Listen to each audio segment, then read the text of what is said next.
Wewe peke yako unatosha Bwana. Wewe peke yako umetamalaki asubuhi ya leo Mfalme. Wewe ni mtakatifu, ulinganishwi na chochote asubuhi ya leo Bwana. Ni wewe peke yako Bwana.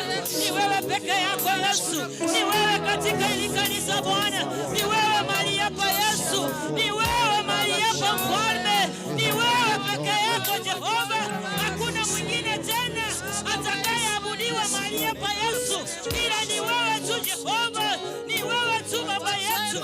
Hatuna mwingine tena Baba. Hatuna mwingine tena Yesu. Hatuna mwingine mahali hapa Yesu. Na ijulikane kuwa wewe ni Mungu. Na ijulikane kuwa wewe ni Baba. Na ijulikane kuwa unaweza. Na ijulikane unaweza Baba. Na ijulikane wewe ni mtakatifu. Nani kama wewe Baba yetu? Wacha ijulikane wewe ni Mungu. Na ijulikane wewe ni Mungu. Na ijulikane wewe ni Mungu Mfalme wa wafalme. Na ijulikane katika kanisa la Nyamataro. Na ijulikane wewe ni Mungu ambaye ushindi Bwana. Wewe ni Mungu unatenda mambo makuu Yesu. Na ijulikane duniani yote Bwana. Wewe ni Mungu mtakatifu. Hakuna mwingine kama wewe Bwana. Hakuna mwingine kama wewe Mfalme. Hakuna mwingine kama wewe Yesu. Na ijulikane unatenda Bwana. Na ijulikane unaweza. Na ijulikane unatakaza Bwana. Na ijulikane wewe ni mwema. Na ijulikane wewe ni Baba. Na ijulikane wewe ni mtakatifu katika kanisa la Nyamataro Baba. Wacha ijulikane wewe ni Mungu. Wacha ijulikane wewe ni Mungu. Mkubwa kwa mdogo Baba. Na ijulikane wewe ni Mungu. Kama nina somo Kenya sai. Amanyikane ngaya sai. Amanyikane ngaya monene. Amanyikane ngaya Baba roti. Ni wanakenda nyasai. Usikivi mbele za Mungu. Kuna sababu ambayo ilikuleta hekaluni mwa Mungu. Usiwe ni maneno imekuleta katika kanisa la Mungu. Hii ni wakati Mungu asubiri. Fungua kinywa chako, tamka jambo mbele za Mungu. Kuna sababu asubuhi ya leo. Kuna sababu ya kumwabudu Mungu. Kuna sababu ya kumwabudu Mungu.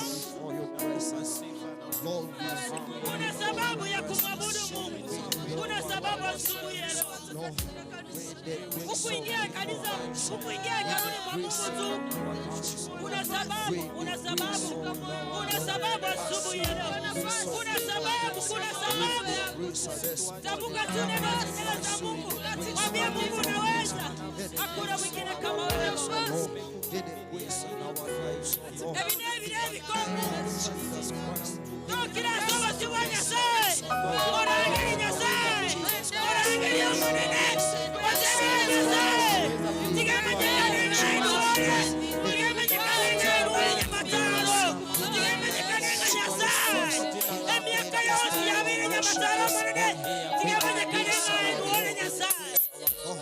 In the name of Jesus Christ our Lord, we decrease our Father as we decrease at this moment. In the name of Jesus, receive all the glory, Jesus. Yesu tunakuhitaji. Usikimi mbele za Mungu. Tuongoze kwa kila somo sio wa Nyasaye. Echina chinga kichiko Mungu. Echina chinga kichiko Mungu. Birecha imokile kuruana ni kanisa yaye. Tuongoze kwa kila. Yesu, Yesu. Tunakuhitaji Bwana. Tunakuhitaji Yesu. Tunakuhitaji kwa watumishi wetu Bwana. Tunakuhitaji Baba yetu. Tunakuhitaji Yesu. Tunakuhitaji Bwana. Tenda Yesu. Na yetu arangeri Nyasaye sekanise ya Nyamataro manene. Obwaro Nyasaye kwa nyarendire Yesu. Obwaro kwa nyarendire kanise ya Nyasaye. Omanene toto tiga. Toto tiga Nyasaye. Toto tiga kanise ya Nyasaye. Obwaro watu rendire Nyasaye. Obwaro watu ira manene. Na yetu arangeri manene. Na yetu arangeri Nyasaye. Na yetu arangeri Muloti Babalati. Toto tiga nyumba yao Nyasaye. Toto tiga masoba bao masoki wa manene. Toto tiga kanisa ya Yesu ki wa manene. Toto tiga kanisa ya Yesu ki wa Nyasaye. Nyasaye. Tuago tigira manene. Tuago tigira Nyasaye. Tuachina na Nyasaye. Ayatoka kwa takuwenda tia manene. Ayatoka kwa takuwenda tia somo sio Nyasaye. Emami ya wana Nyasaye. Sana chikolo chicho manene. Chikolo chicho manene. Jana chikolo chiabara ibaito Nyasaye. Jana chikolo chiabara wa Nyasaye. Chiko wenda na senyumba ya manene. Chiko wenda na senyumba ya Nyasaye. Chiko wenda na senyumba ya Yesu. Oh Nyasaye. Bia mwana Nyasaye. Bia mwana Nyasaye. Bia mwana Nyasaye. Bia mwana manene. Hallelujah. Nyasaye. Nyasaye. Nyasaye. Chikanisa chinyingo manene. Chikanisa chinyingo Nyasaye. Chabele chiko wane rubara Nyasaye. Chikanisa chinyingo manene. Chabele chiko itana senge chiyoborai. Ayora manene. Ayora mabui. Ayora Nyasaye. Uonekane katika kanisa la Nyamataro Bwana. Ujidirishe Baba yetu. Ujidirishe mfalme wa wafalme. Ujidirishe kwa wamama mfalme. Ukaonekane kwa wamama wa Nyamataro Bwana. Ukaonekane kwa wazee wa Nyamataro Yesu. Tuwe kitu moja mbele zako Bwana. Ili tukuabudu mmoja na ukweli mfalme.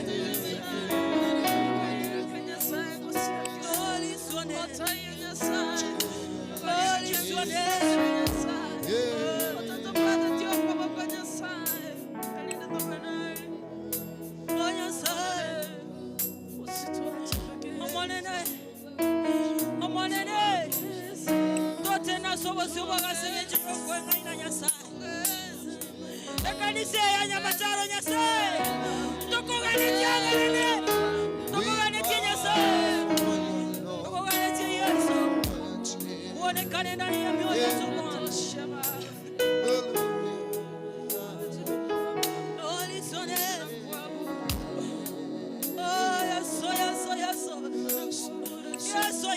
Yesu nayeweka. Nayeweka Yesu nayeweka. Nayeweka Nyasaye nayeweka. Nayeweka nayeweka Yesu. Nayeweka kwa wewe Nyasaye. Nayeweka mchanu baba chanu.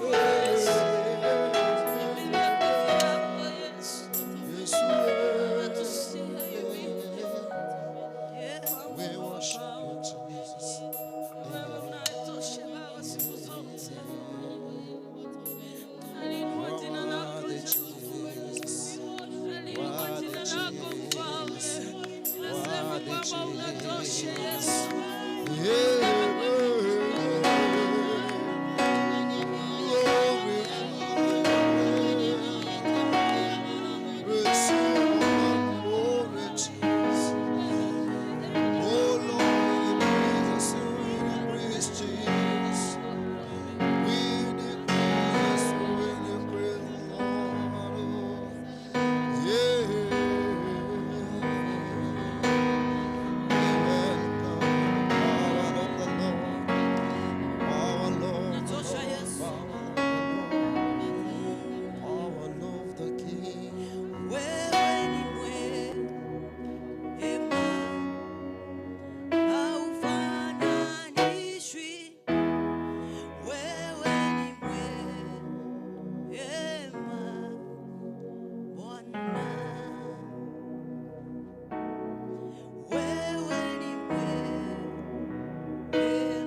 Bwana Yesu asifiwe. Omone na abakwe. Haleluya. Nabora kuminga kigose yaba. Lakini tikalote benga ebinebire bikongu. Byayikire bono iga. Haleluya. Ebinebiro byabeire bikongu. Omwana iroti oitige gochasobusi bwanya. Yaani uchiachilie tu kwa Mungu. Uchiachilie tu kwa Mungu. Hii ni wakati ambao umekuwa mgumu. Bwana asifiwe. Kero kuunge kanisa yende nyarwande te igoro yoborai. Tobuga ngigende kige karare mono goku. Ngewo ikera. Haleluya. Irari bageri gasabere kanisa yaito. Sabera barai, sabera omusombo Nyasaye. Kano tie kwa omusombo Nyasaye chika kichire chinko mwasobosokwa. Haleluya. Kano tie kwa basomba baitu chinga kichire chinko. Titoche kanisa tutakonyora amaragererio kubo. Jawoje kanisa ikaranze tu. Bishop akurandiri oteba minoge ende nyumba. Irari bagalio komosabera. Irari bagalio gusabera abasomba baito. Irari bagalio gusabera abarai baito.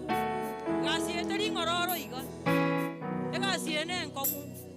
Nwegu bono igatokonyenyara. Onye tori na Nyasaye. Irari bageri mukia magoka awo igoro mate. Yani irari bagabuno okora irari likwara kwana manganande.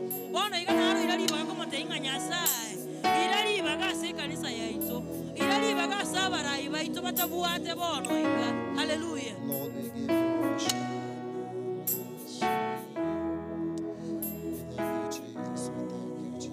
Yakonya kuganya isiri vyako tayari umanya kwenda gusaba. Yakonya kuganya keyboard kebugo umanya gusaba. Genda asubusi bwa Nyasaye. Mukia magoka awo igoro. Anya gokurara iseraranse. Anya gokugama. Egenteke no kuane na Nyasaye. Ongea na Mungu tu. Ongea na Mungu tu. Jambo moja tu Mungu atasema katika hili kanisa. Jambo moja tu Mungu atasikia. Nyasaye nikago tewenga na angirie. Na inje nimba itabere. Nimba kia mangana ya ramanene. Ya mataro ni tutana murangiri Nyasaye. Ongango turu kia mangana ya ramanene. Aya abisekanete.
Wewe ni mwema mfalme, wewe ni mwema Yesu. Hakuna mwingine kama wewe Bwana. Hakuna wa kulinganishwa na wewe asubuhi ya leo Bwana. Wewe ni mwema mfalme wa wafalme. wewe ni mwema Baba Yesu. Wewe ni mwema Yesu, tunakuabudu. Wewe ni mwema Mfalme, tunakuhitaji Yesu. Utawale ndani ya mioyo yetu Bwana. Tunakuhitaji Bwana, utawale Yesu. Utawale mtakatifu wa watakatifu. Maana hatuna mwingine aliye kama wewe Bwana. Hatuna mwingine tena Bwana. Hatuna mwingine juu yako Bwana. Ila ni wewe tu Yesu. Ila ni wewe tu Baba Yesu. Ila ni wewe tu Jehova. Wewe ni uliye mwaminifu Bwana. Ni wewe tu peke yako Bwana. Hakuna mwingine kama wewe Bwana. Pokea sifa na utukufu. Pokea utukufu wote Bwana. Maana peke yako unaweza Yesu. Pokea mamlaka yote Bwana. Maana peke yako wewe ni mtakatifu. Wewe ni zaidi ya yote Baba. Wewe ni zaidi ya yote Baba. Hatuna mwingine tena Bwana. Ila ni wewe tu. Ila ni wewe tu peke yako. Hakuna mwingine kama wewe Bwana. You are the Alpha and Omega. You are the beginning, God. We surrender to you this morning, God.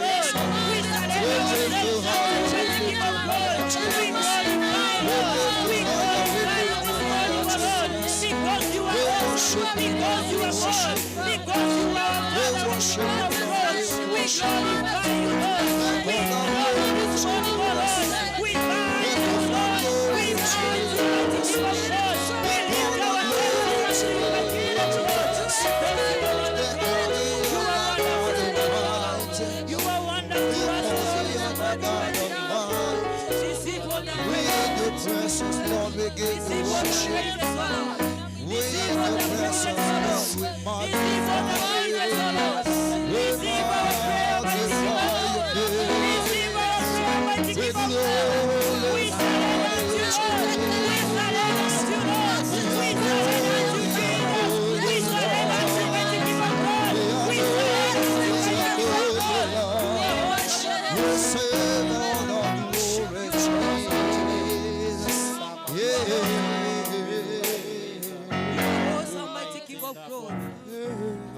You are the Alpha and Omega.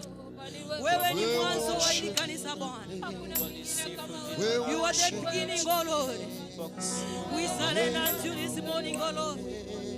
We surrender to you, Lord. We bow unto Jesus this morning, oh Lord. Receive our prayer this morning, mighty King of glory. You are Yahweh this morning, oh Lord. We thank you, Jesus. We thank you, Lord. We thank you, Jesus. We thank you, our Father, this morning, oh Lord. We worship you, Lord, because you are. We worship you, Jesus, because you are awesome to be worshipped this morning, my Father. Receive all the praises, oh Lord. Receive all the glory. Receive all the glory. You are Alpha and Omega. We worship you alone. You are worthy to be praised. You are Alpha and Omega. We worship you alone. You are worthy to be praised. You are Alpha. Sing to Jesus. And Omega. Yes, Lord. We worship you alone. You are worthy to be praised. You are Alpha, Lord. And Omega. We worship you alone. You alone. You are worthy to be praised.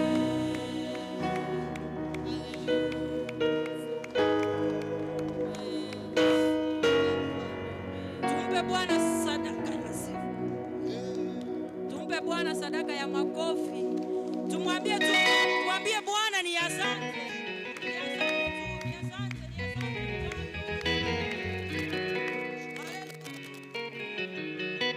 Wapi shangwe na vigelegele kwa Yesu?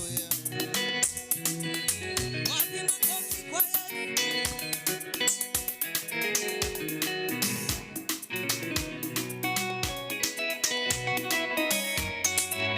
Haleluya, tumwambie Bwana asante. Haleluya, tumwambie Bwana asante.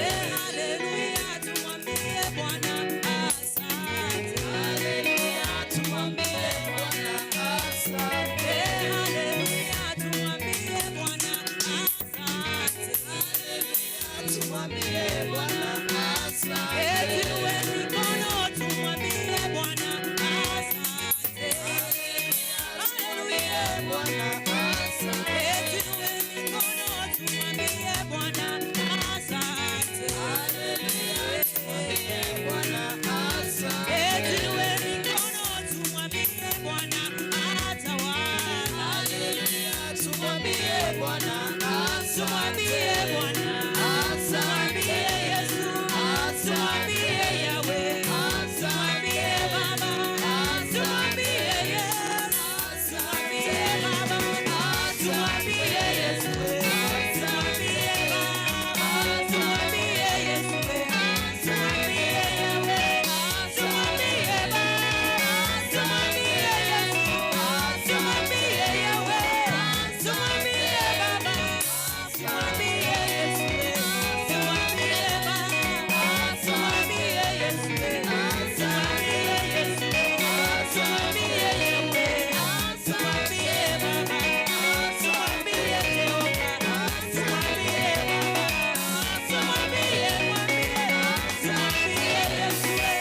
tumwambie Haleluya. Tuamini na tuombe. Mwenyezi Mungu, Bwana tukushukuru, tuasema ni asante. Bwana umekuwa nasi, umetembea nasi tangu wiki jana na tumekutana siku ya leo ni kwa ajili ya kukuinua, kusema asante kwa yale ambayo umetufanyia katika maisha yetu. Asante Bwana kwa wale wote ambao wamefika katika nyumba yako. Tunaomba Bwana utubariki, uwe nasi. Tunapoanza tukimaliza tutakuinua, tutasema Baba umetenda. Papa tembea nasi kutoka mwanzo mpaka mwisho, ni kwa yetu naomba na atakuamini. Amen. Bwana Yesu asifiwe. Praise God. Nataka niwakaribishe nyote katika nyumba ya Bwana. Ni siku njema ambaye Mungu wetu ametenda, ikiwa ni Jumapili ya mwisho katika mwezi wa kwanza 2025. Kwa hivyo wote karibu sana, jinsi kwamba uko katika nyumba ya Bwana. Kwa niaba ya secretary wetu ambaye hayuko kwa siku ya leo, ningependa kuleta matangazo. Jana tulikuwa kwa center meeting at Kisii PHE Church. Mungu alitubariki wote pamoja wale ambao walihudhuria. Kwaya yetu ilituwakilisha kwa nyimbo na ripoti yao ndio hii niko nayo mkononi. Walipata 95%. Wapigie makofi mazuri. Amen. A grading system 95 is a very strong A. Bwana Yesu asifiwe. A inaanzia 8 kwenda juu. So walikuwa na 95%. Walishindwa tu kidogo na Kisii PHE wakakuwa namba 2. Tuwapigie makofi mazuri sana church choir kwa kutuwakilisha vizuri na zaidi ya yote kumtukuza Mungu. Nimeambiwa kwamba waliingia vizuri, very good entry. Kwanza wimbo ndio walianza na shida kidogo, poor attack, but in general alimaliza akisema kwamba the voices were well balanced. Bwana Yesu asifiwe. Amen. Amen. Next meeting itakuwa Nyakomisaro tarehe 22 mwezi wa pili, on 22nd February 2025 ndio tutakuwa Nyakomisaro PHE Church. Kulingana na hiyo nimeambiwa kwamba kwaya watakutana on Tuesday kuanzia saa 10. Kesho watakutana Jumanne tarehe 28. Kuna mwenzetu from Bethlehem ambaye amefiwa na mama mkwe Jane Bosire. Tunajua Jane Bosire kutoka Bethlehem alipoteza mama mpendwa, mama mkwe Martha ndio ametuaga. Burial imepangwa kufanyika on Friday this week. Kwa hivyo wote tumeombwa tuombee familia, tuwakumbuke kwa maombi. Jane Bosire is a paid up member in our welfare. Kwa hivyo all members wa welfare mumekumbushwa tutoe vile tunatoa mahindi yetu na maharagwe, na yule ambaye hana tutatuma pesa 250 shillings kwa treasurer wetu wa welfare Daniel Makori. Namba ya Daniel Makori ni 0715 975681. I repeat, namba ya Daniel Makori ambaye ni treasurer wa welfare ni 0715 975681. Natuma 250 ambayo itagharamia kununua mahindi na maharagwe. Lakini yule akona mahindi na maharagwe, unaleta mahindi na maharagwe, tunajua kiwango ambao tunaleta itapokelewa hapa kanisani. Matanga itakuwa on Friday 31st. Friday ambayo inakuja 31st 2025 at Kegutu PH. Kegutu PH church ambayo inapatikana Mangai Secha. Kegutu PH church hapo karibu ndio kwa kina Jane Bosire. Tuwakumbuke kwa maombi. Jerusalem West will be on duty this week. Jerusalem West ndio watakuwa on duty this week. Kwa hivyo tunashukuru Jerusalem East ambao walianza Monday na wanamaliza leo. Kwa hivyo Jerusalem East asante kwa kusimamia week ambao leo ndio mnafika mwisho. Kuna mkutano imepangwa na wilaya ya leaders. Viongozi wote wa makanisa watakutana tarehe 8 kutoka wilaya yote ya Kisii. Makanisa yote viongozi watakutana tarehe 8 mwezi wa pili kwa mkutano wao. Mkutano utatendeka at Nyamataro PH. Kwa hivyo tuko na wageni tarehe 8 mwezi wa pili watakuwa hapa kanisani. Tutaambiwa next week vile tutajipanga. Tuendelee kuombea mkutano wa viongozi wa wilaya.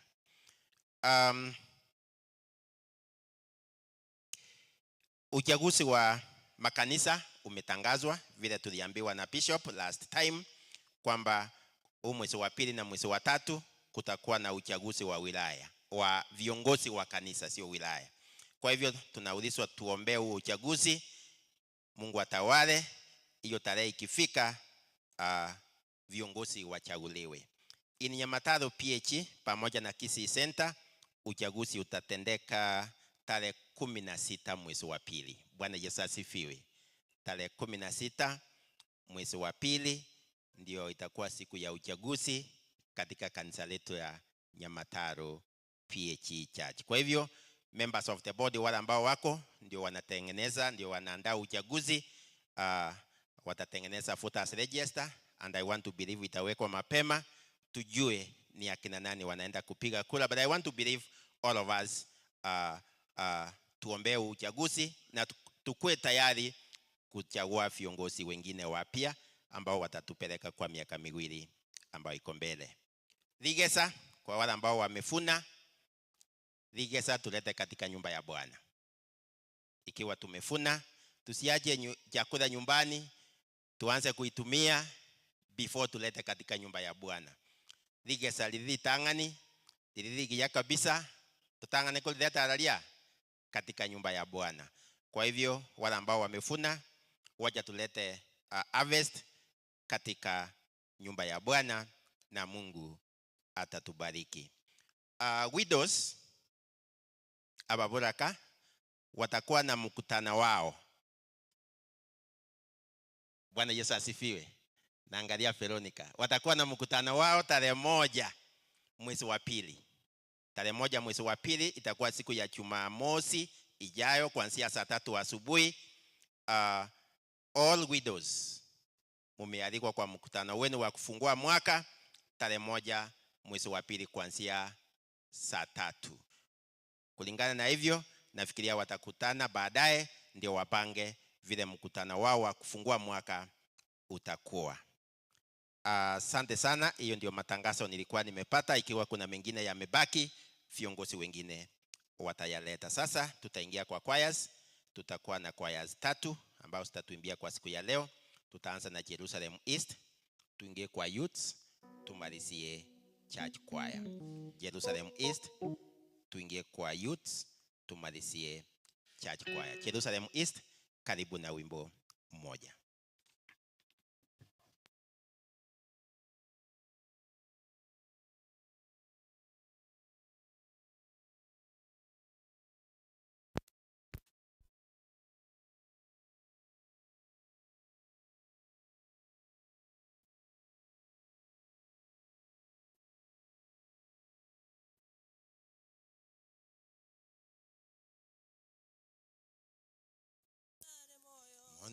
Onenone lingana lyao na machale moyo. Asengotara lingana lyao na machale moyo. Omonene lingana lyao na machale moyo. Amatukonzi lingana lyao na machale moyo. Onenone na machale moyo. Tata lingana lyao na machale moyo. Onenone lingana lyao na machale moyo. Nasae lingana lyao na machale moyo. Omonene lingana lyao na machale moyo. Amatukonzi lingana lyao na machale moyo. Omonene lingana lyao na machale moyo. Tata lingana lyao na machale moyo. Tata lingana lyao na machale moyo.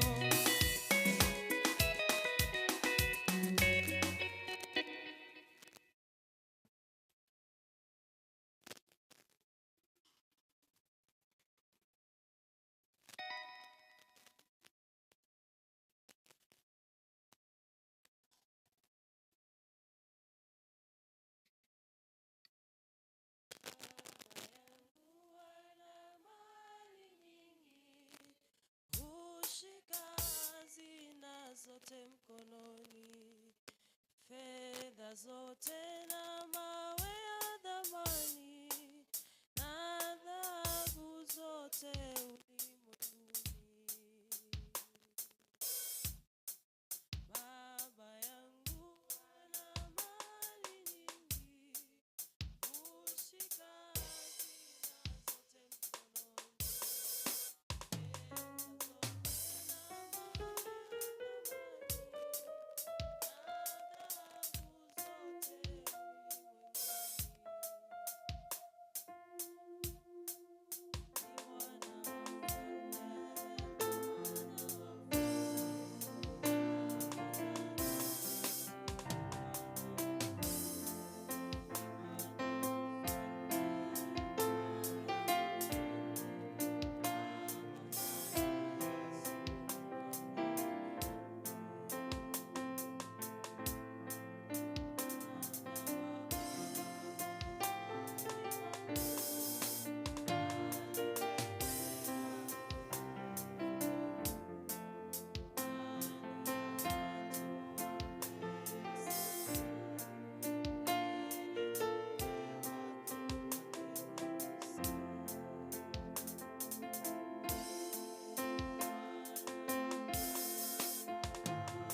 Asante sana, tupigie Jerusalem East makofi mazuri wanapotoka.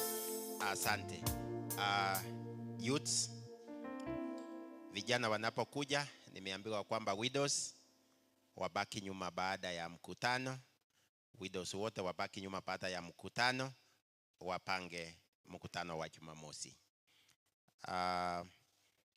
Na kwa welfare, wale ambao tunaleta mahindi na maharagwe na pesa, the last day ni tarehe 28 Jumanne, kesho kutwa tuwe tumeleta mahindi na maharagwe, kwa sababu bado iko on Friday, ndio tusaidie hiyo familia. So by Tuesday tupate tumeleta, na baada ya ibada tutatoa matunda kidogo, at least ya kununua sukari, matunda, ndio tuende kumuona mwenzetu Jane Bosire. Asante.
mura soma nene sai na tu anjire tu tukachaku mwaka pia itukuli goro so mjuki CPAG tuliwakilishwa vizuri na chachi kwaya, tulibarikiwa vile tutakapobarikiwa siku ya leo.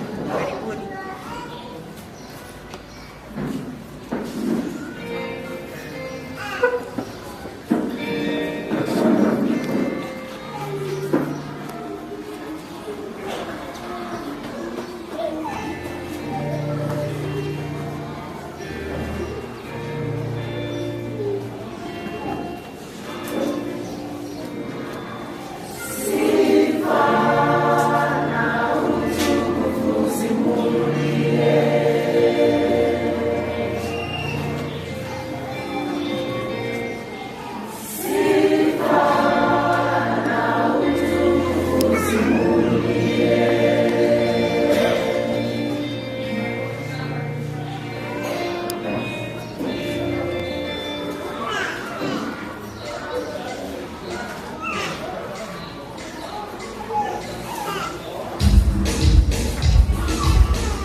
Weza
Asante sana kwa kwaya zetu sote.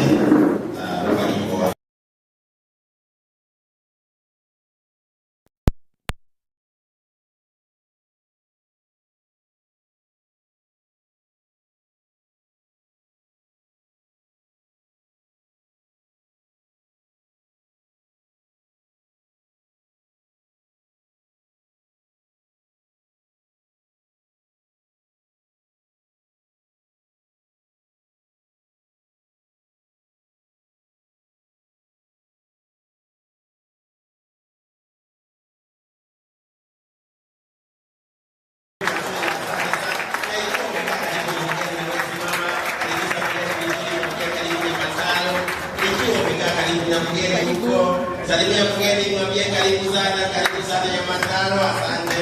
Asante sana wageni wetu kwa kuja kushiriki nasi siku ya leo, na ni vizuri mfanye Nyamataro iwe kanisa yako ya kuabudu kila wiki. Baada ya ibada, wageni wetu msikuwe na haraka kutoka, tutakutana karibu na hiyo meza nyuma hapo kidogo, tutajuana vizuri, ndio tukujue vizuri na wewe ujue Nyamataro vizuri. Tutakupatia ratiba yetu vile tunafanya mikutano yetu. Kwa hivyo wageni wetu, karibu sana. Bwana Yesu asifiwe. Amen. Sasa ni wakati wa Mungu. Ningependa ujipange vizuri, uchukue sadaka yako pamoja na fungu. Vile Mungu amekubariki wiki yote, tumutolee Mungu kwa uaminifu. Kwa hivyo tusimame tukiongozwa na praise in worship, tumtolee Mungu sadaka pamoja na fungu. Karibu sana.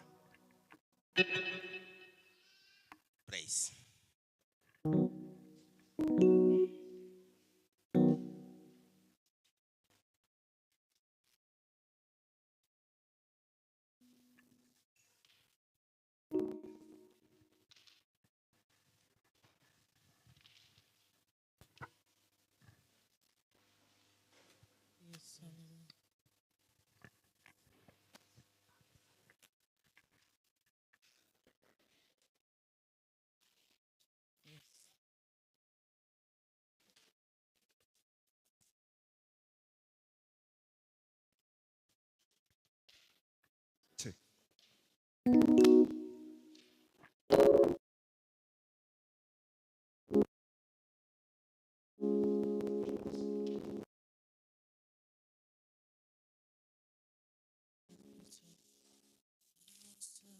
Hallelujah. Amen. Hallelujah. Amen. Yes.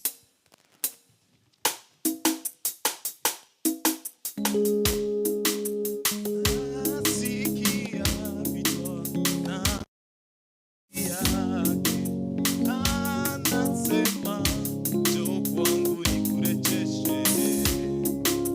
Nasikia vichwa na sauti yake anasema njoo kwangu nikurejeshe.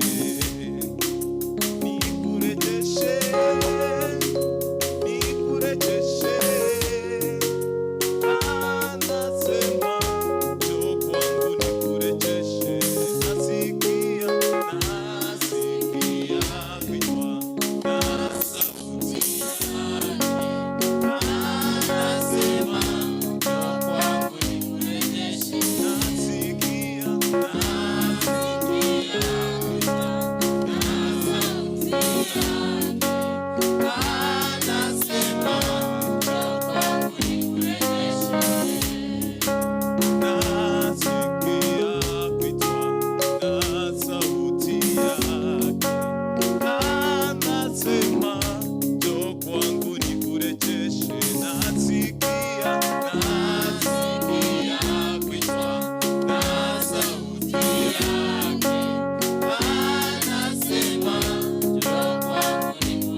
Baba, katika jina la Yesu Kristo, ni asante kwa sababu ya asubuhi ya siku ya leo. Umekuwa pamoja nasi wiki mzima, Mungu wa rehema, na umetulinda, umesimama na kile mmoja. Umefika ndani ya nyumba yako, watu wako wakubwa na wadogo wametembea na miguu yao kwa madhabahu, wamekutolea dhabihu, sadaka na fungo na vipawa mbalimbali. Naomba Mungu wa rehema, wengine wametoa wakiwa wagonjwa, wengine wamekutolea wakiacha wagonjwa nyumbani, wengine mahospitalini. Kupitia kwa matoleo haya, uponyaji wako ukapate kuwafikia. Ukawainue na ukabariki mtu. Ukainue mtu mahali pale alipokaa. Ukabariki mtu wako kwa sababu wewe ni Bwana. Bariki kila mmoja, bariki kazi ya mikono yao, bariki vibarua vyao, bariki mashamba yao. Neema yako ikatoshe kila mmoja. Ni kwa Yesu aliye Bwana na Mwokozi wetu. Amen.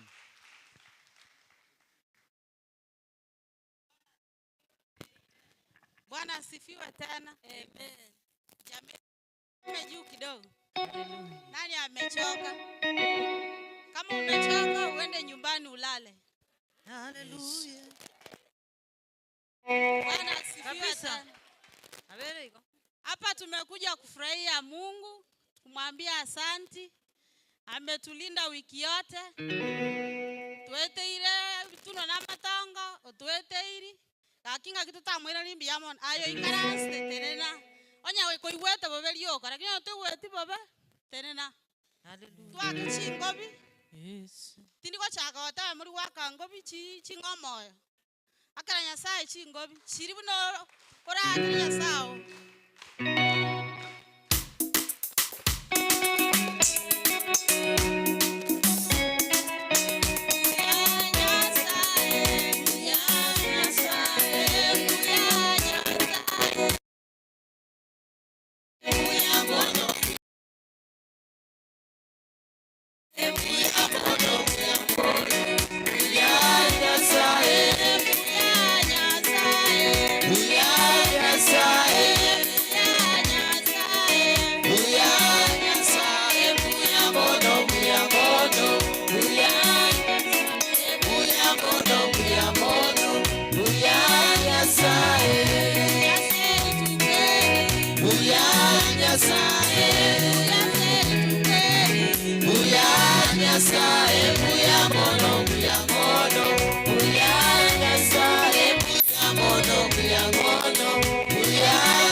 Praise the Lord. Bwana asifiwe. Nataka tusalie tukisimama tuimbe kidogo ile wimbo wametuanzishia Mbuya Nyasaye. Kidogo tu. Nasikia tu mwambie Bwana ni asante. Mbuya Nyasaye.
Our Heavenly Father, we thank you because of giving this chance again to listen to you this morning. Thank you for bringing us together full of energy Asante kwa kutuleta pamoja tukiwa na nguvu to dance before your presence and to worship you. ili kucheza mbele zako na kukuabudu. We know, Lord, there are many who are sick, weak. Tunajua ni wengi wagonjwa tena ni wadhaifu. They are in their beds, unable to move. Wako kwa vitanda vyao hawezi kusonga. But you have made us to be strong. Lakini umetufanya kuwa na nguvu. And we have a reason to celebrate before you, Lord. Tunayo sababu ya kusherehekea na We kushangilia mbele have zako every Bwana. reason, Lord, to dance before you. Tunayo kusudi la kucheza mbele zako Bwana. All for your own glory and honor. Kwa heshima na utukufu kwako Bwana. In Jesus' name. Kwa Yesu Kristo. Amen. Amen. We thank God for giving us another day to be in his presence. Tunamshukuru Bwana kwa kutupa nafasi tena kuwa weponi mwake. In fact, to be together in the presence of the Lord. Kwa hakika kuwa pamoja na tena kuwa weponi mwa Bwana. I don't mean that when we are away, we are not in the presence of the Lord. Simaanishi kwamba tukiwa mbali hatupo katika uwepo wa Bwana. But when we have such a rare opportunity to gather together and be in the presence of the Lord, lakini tukiwa na fursa hii kidogo kukutana pamoja ili kuwa katika uwepo wa Bwana, we have an opportunity to see what God can do. Tunayo fursa kuona lile ambalo Bwana analitenda. When you see your neighbor smiling, unapoona jirani yako when you see your brother and sister smiling and saying hi to you, unapoona ndugu na dada wakisema jambo kwako bila kununa na kuangalia kando, without looking aside and being envious, that is God is doing. Huyu ni Bwana anatenda. Amen. Amen. I want us to turn to the book of Romans. Tufungue Biblia zetu kitabu cha Warumi. Just to serve as an introduction to what I want to share this morning. Kutuhudumia kama utangulizi kwa kile ambacho naenda kushiriki nasi asubuhi ya leo. The Bible is talking about many factors which make us to remain thankful to the Lord.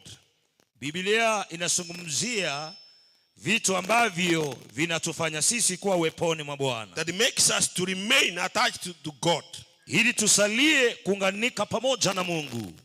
In Romans 8:38. Kitabu cha Warumi sura ya 8. The Bible says nothing can separate us Mstari wa from the love of God.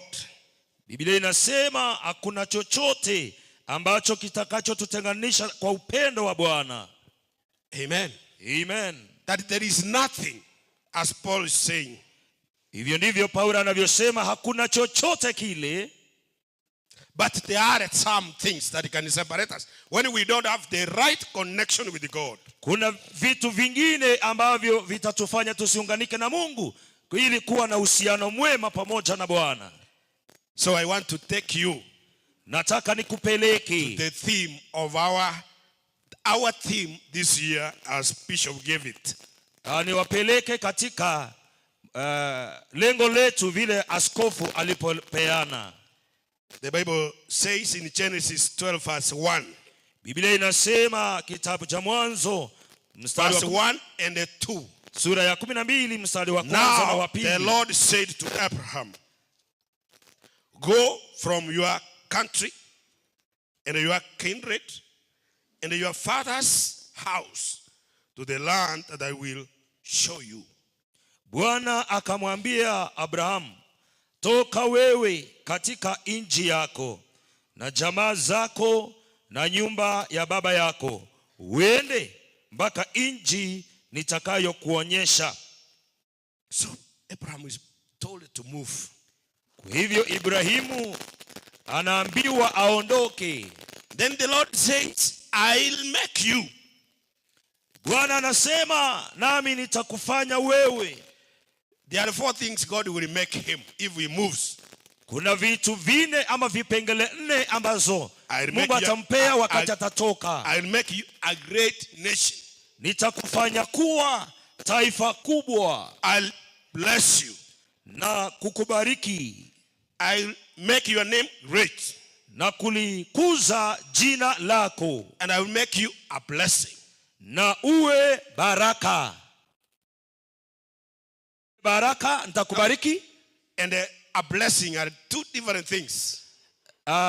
Baraka ama kukubariki na baraka ni vitu tofauti. Bless you. Nitakubariki. And make you a blessing. Na nikufanye uwe baraka. These are 2 different things. Ni vitu viwili tofauti. Amen. Amen. Amen. Amen. So I want us to turn to the book of Matthew.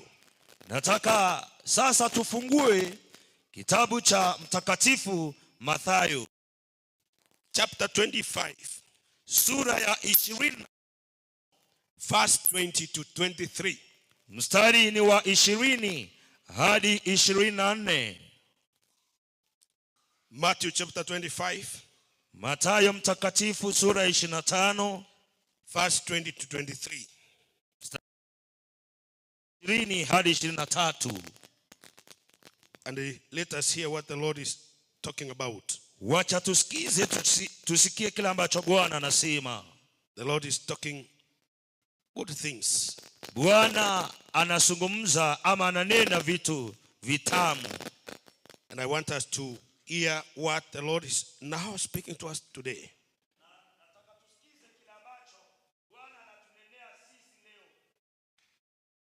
You can read for us, Timothy.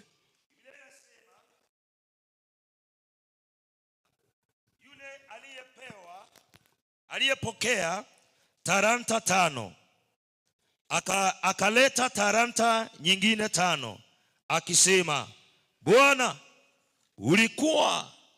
uliweka kwangu talanta 5. Tazama, talanta nyingine 5 nilizopata faida.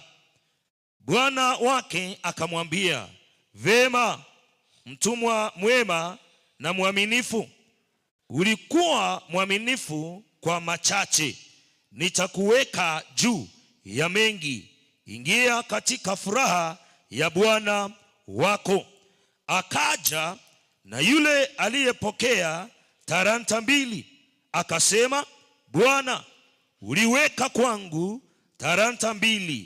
Tazama, talanta nyingine 2 nilizopata faida. Bwana wake akamwambia, vema, mtumwa mwema na mwaminifu. Ulikuwa mwaminifu kwa machache, nitakuweka juu ya mengi. Ingia katika furaha ya Bwana wako. Neno la Mungu. Amen. Father, in Jesus' name, Baba, katika jina la Yesu, we thank you and we honor you. tunakushukuru, tunakuheshimu wewe. You have a new thing to speak to us. Unalo tukio jipya kunena nasi. And we pray that you give us a listening ear, Tunakuomba utupe sikio la kusikia, that we may receive what you are to speak to us today. ili tuone kila ambacho nataka kutuzungumzia leo. In Jesus' name. Kwa Yesu Kristo. Amen. Amen. Amen. Amen. This is a powerful message to us today, Ni ujumbe wa nguvu kwetu leo. that the Lord is speaking to us. Bwana anazungumzia sisi. From the introduction verse we have read in Genesis, Kutokana utangulizi wa andiko tumesoma Mwanzo. Genesis chapter 12 verse 1 to 2. Mwanzo sura ya 12 mstari wa 1 hadi wa 2. The Lord is speaking to us clearly. Bwana anasema kwetu wazi. And the Lord is talking about venturing into new territories. Na Bwana anazungumzia kuingia mahali papya. And I want to share on the topic Nataka nishiriki katika mada from the word of God today kutoka neno la Mungu leo to us. kwetu sisi.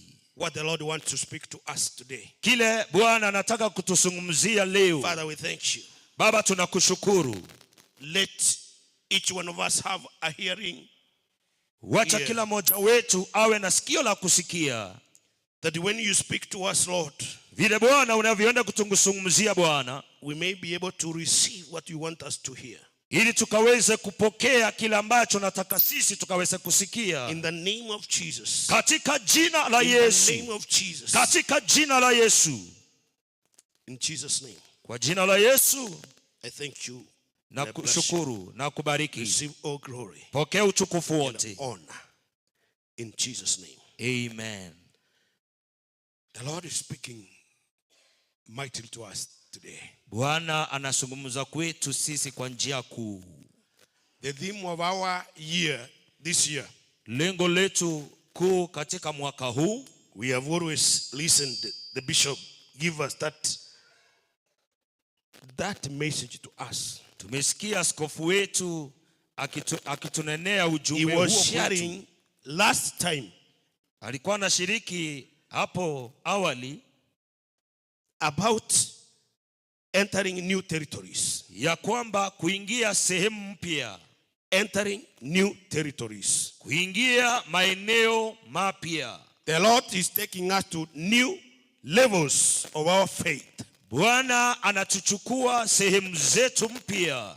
And He wants us to listen to Him Anataka sisi tukaweze kumsikiliza, so that He can take us to new levels this year. ili akaweze kutuchukua viwango vipya mwaka huu.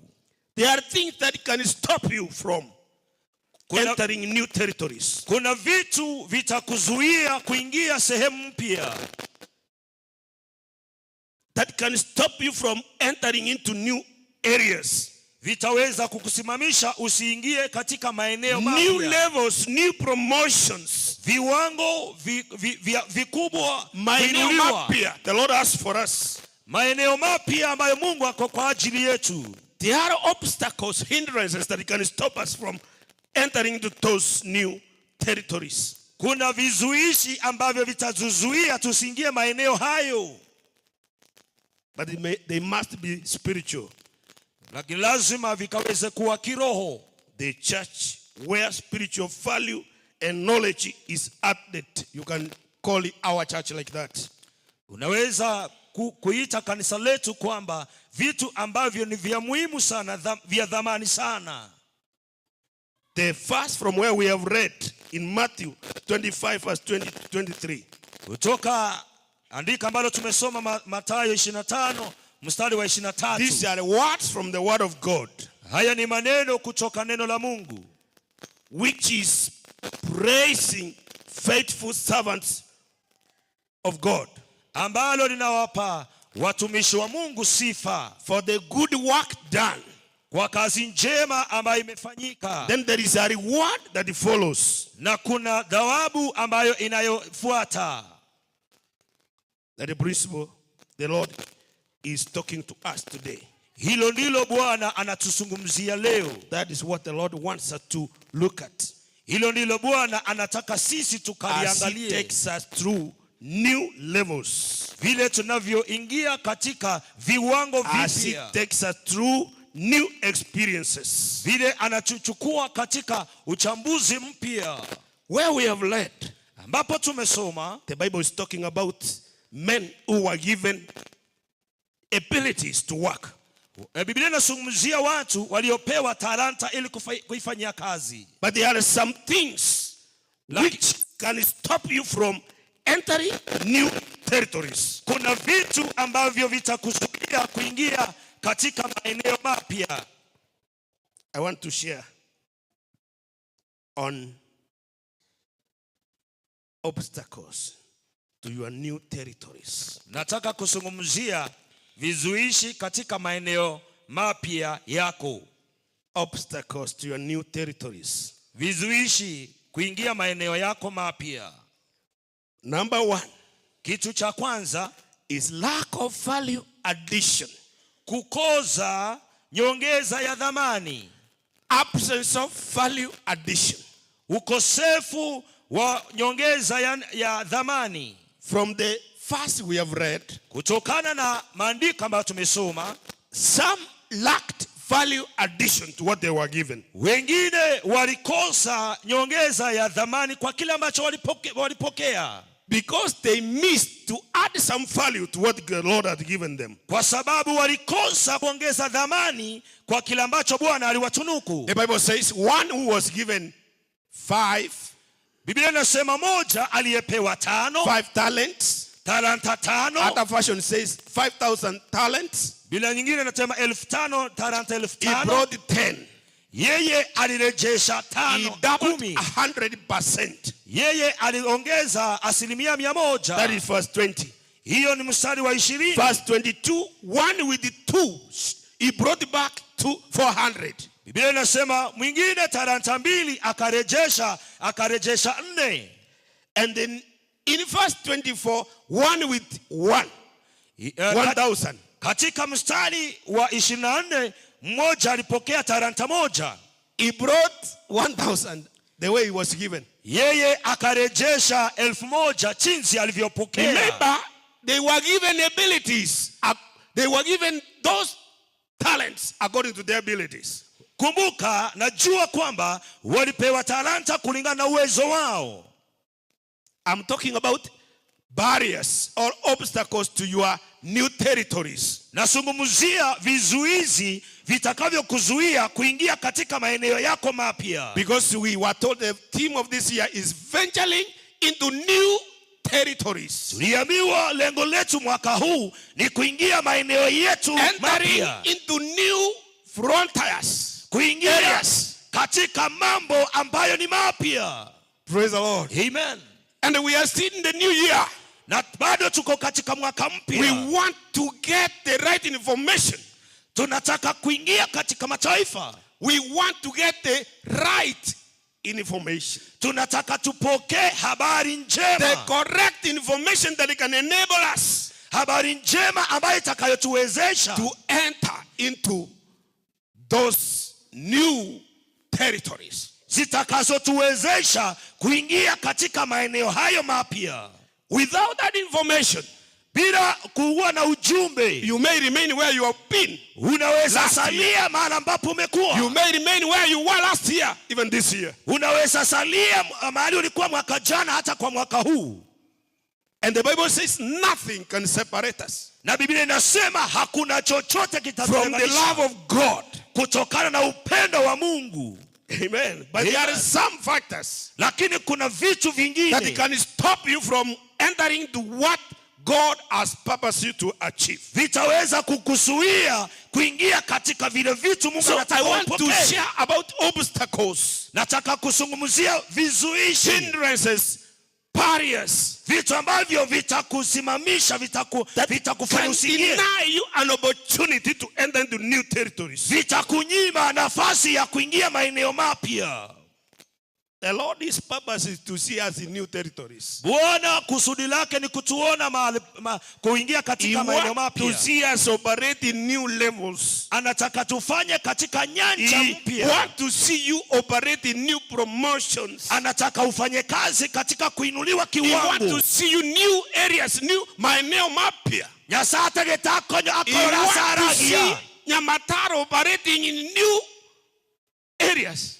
Mungu New anataka levels. Nyamataro kuingia katika viwango vya juu. But there are barriers. Lakini kuna vizuishi. Because Abraham is told, now get out of your father's house. Sasa Ibrahimu anaambiwa ondoka Go katika nyumba ya to baba a yako. place I'm taking you. Enda katika mahala ambapo mimi That follow nakupeleka. my instructions. Wewe fuata maagizo And yangu. there I'll bless you. Wewe pale There nitakubariki. I'll make your name great. Pale nitafanya jina lako There kuwa I'll kubwa. turn you to become a great nation. Nitakubadilisha pale uwe There taifa I'll kubwa. make you become a blessing to many. Nitakufanya pale uwe wa baraka kwa wengi. This year, that's what the Lord has for us. Mwaka huu hilo ndilo Mungu For analo kwetu Each sisi. one of us. Kila mmoja But wetu. on the way, there are barriers.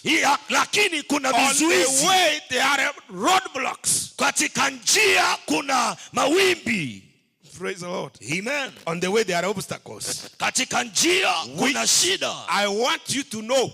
Hizo ambazo nataka wewe I'm ukajue. giving signals.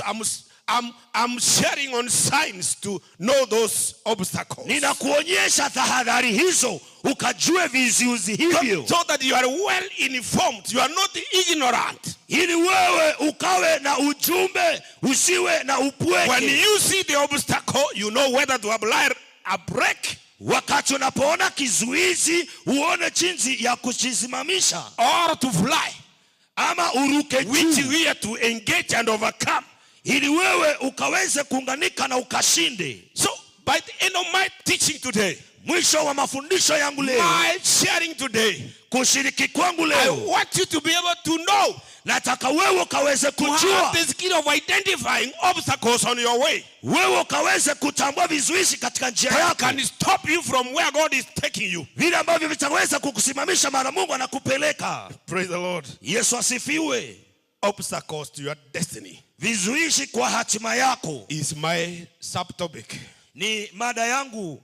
The theme is entering into new territories. Or Lengo ni- venturing into new territories. Kuingia katika maeneo mapya.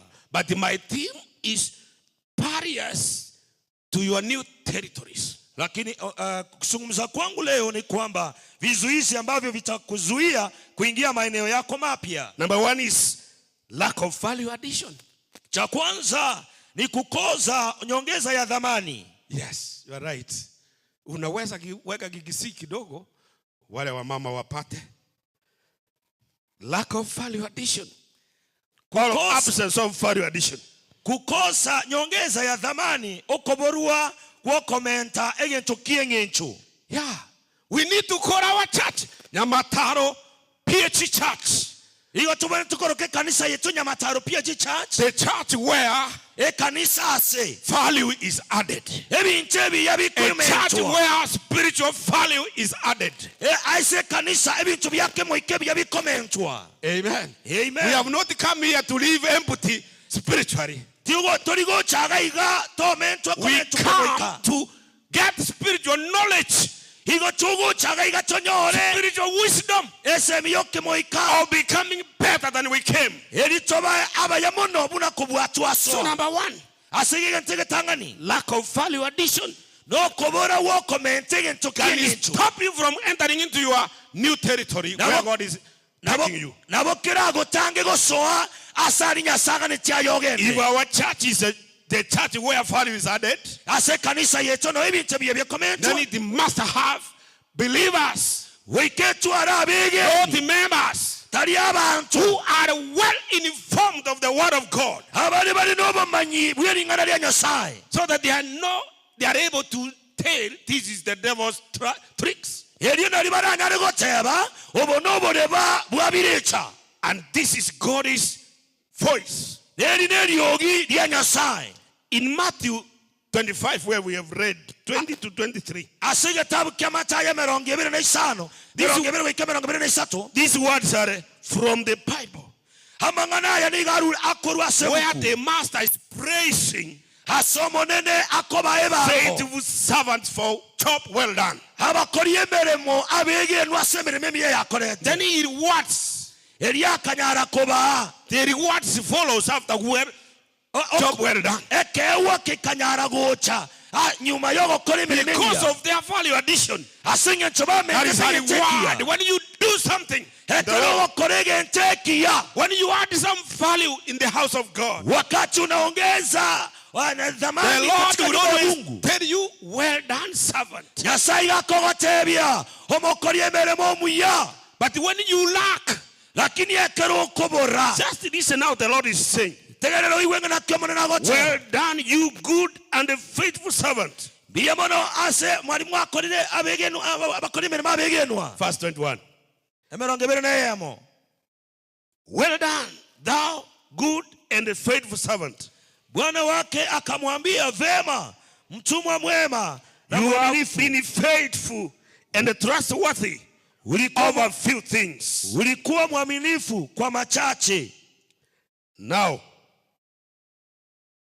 sasa I'll make you a ruler nitakuweka juu ya mengi ingia over many katika furaha things. I will put you in charge of many things. nitakuweka juu ya mambo mengi. Then he says, Anazidi after kusema this faithful servant baada ya who is trustworthy, who has mkasi done mwaminifu, the command of the Lord, yeye ambaye amefanya amri ya then Mungu, he tells him, sasa or anamwambia he tells her, ama anamwambia enter into the joy of your Lord. ingia katika furaha ya Bwana wako. Enter into the territories the Lord has prepared for you. So asenya saa koroseirie. Do you know Abraham was so faithful? Manyanga Ibrahim ni gale wetu mwege. It took long God to guide him to the very destiny. Igo ya irete bire binge nyasaye kumuira okyasema mbiyaye. I'm sharing barriers to your destiny. Igo ngosanga ebitango gokyase mambi yawo. Enter into the joy of the Lord. So asoko gokakuo monene. Into a new territory. Ase ageni gosanyia. You lack seriousness in the word of, in the ministry. Igo kobora okoborwa omokia ase obokoneri. If you lack it, Yonye go koborwa the Lord, your master, will never praise you. omoneno tako wakera ngambi ya mono. He's praising a faithful servant. Igo agotogia omokorie The job emerimo well done. mwegenwa. And he's saying, enter into the joy of the Lord. Iga kama tabinga soa asoko gokakuo monene. Enter. Soa. And he says, now, from now Wana on, gochakra be rero my iga. partner. Ayeno yo mamo na nchi. Muntu wakore kasi naere. Mtu ambaye anafanya kazi pamoja na wewe. Privilege. Other version says, Because- from now onwards, you are my partner. Biblia chine chigotenga gochakra bon ayeno yo muita semeremo. Oyo omugo kore mirimo na nche. Amo na nchi. Give God a chance to make you his partner. Kanya sa eribaga erimo nyaro gokora emeremo amonere. Entering into your master's rejoicing or pleasure. Gosoa asomo gokobwo moneno. Gose You start sharing go sango mogoko kushiriki furaha of your Lord. wa Bwana wako. Omogoko. Furaha. Joy.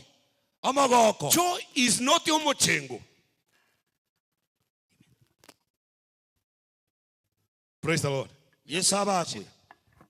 I'm saying joy, rejoicing Gonga tangoko is chinga. not the same as happiness.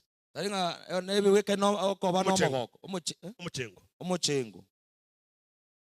omogoko comes from inside. Omogoko ni Joy. gokorwa ime. Rejoicing comes from inside. Omogoko ni gokorwa ime. Omochengo, happiness, Omochengo, it is what is made possible from the outside, the external forces. imbiri bikororekana bikonyara And it is gokoboka. not permanent. Na biro It is bimbiro for a byakare. moment. Bigo biro That's rasi what the Lord says now that you have obeyed. bono You koigwereire. have done Gochakera my bono. command. Ogochika kwana. Enter into my kingdom Bono soa asoburuoti bwane. and share my joy. Sanga omochengone. Not Omogokona. Mogokone. Yes, omochengo, you know, it is something happens and it goes. Amen. Na pewa sahani ya roasts na ugali. You are happy. Lakini Kwagoka. ukimaliza tumbo inakaa vizuri.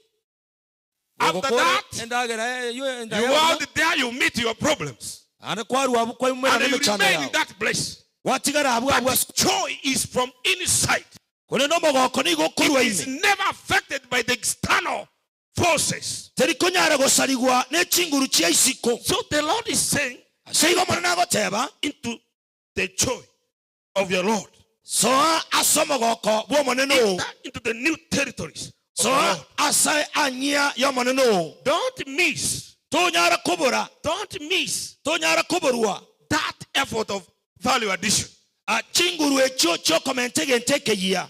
When you lack value addition, Ekerobulire you okomentege don't nteke yia. participate, you don't make any effort No nyatoriko koromokia. Onde in bwansi. changing what is in the house of God. Onchole liya In kerika making yasinga ya it to nyasa. be presentable. Eliyenyare korore kanabuya. In making somebody to gain courage to move an extra mile. Eliyo montanya ore chinguru gosuka bosio.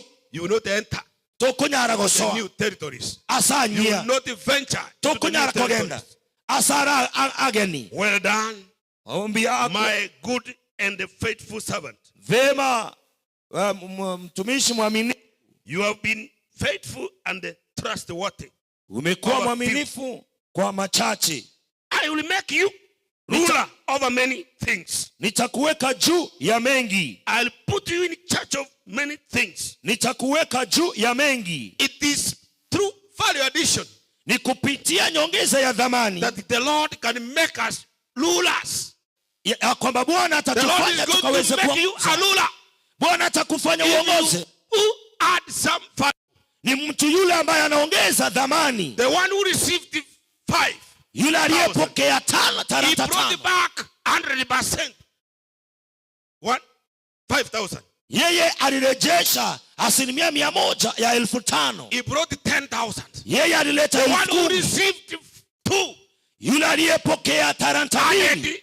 value of 100%. Yeye aliongeza 100%. He brought 4,000. Yeye alileta 4,000. But the one who did not make any effort to change the situation, Lakini yule ambaye hakufanya bidii ya he kubadilisha ile came saying, moja, I know you get what you don't work for.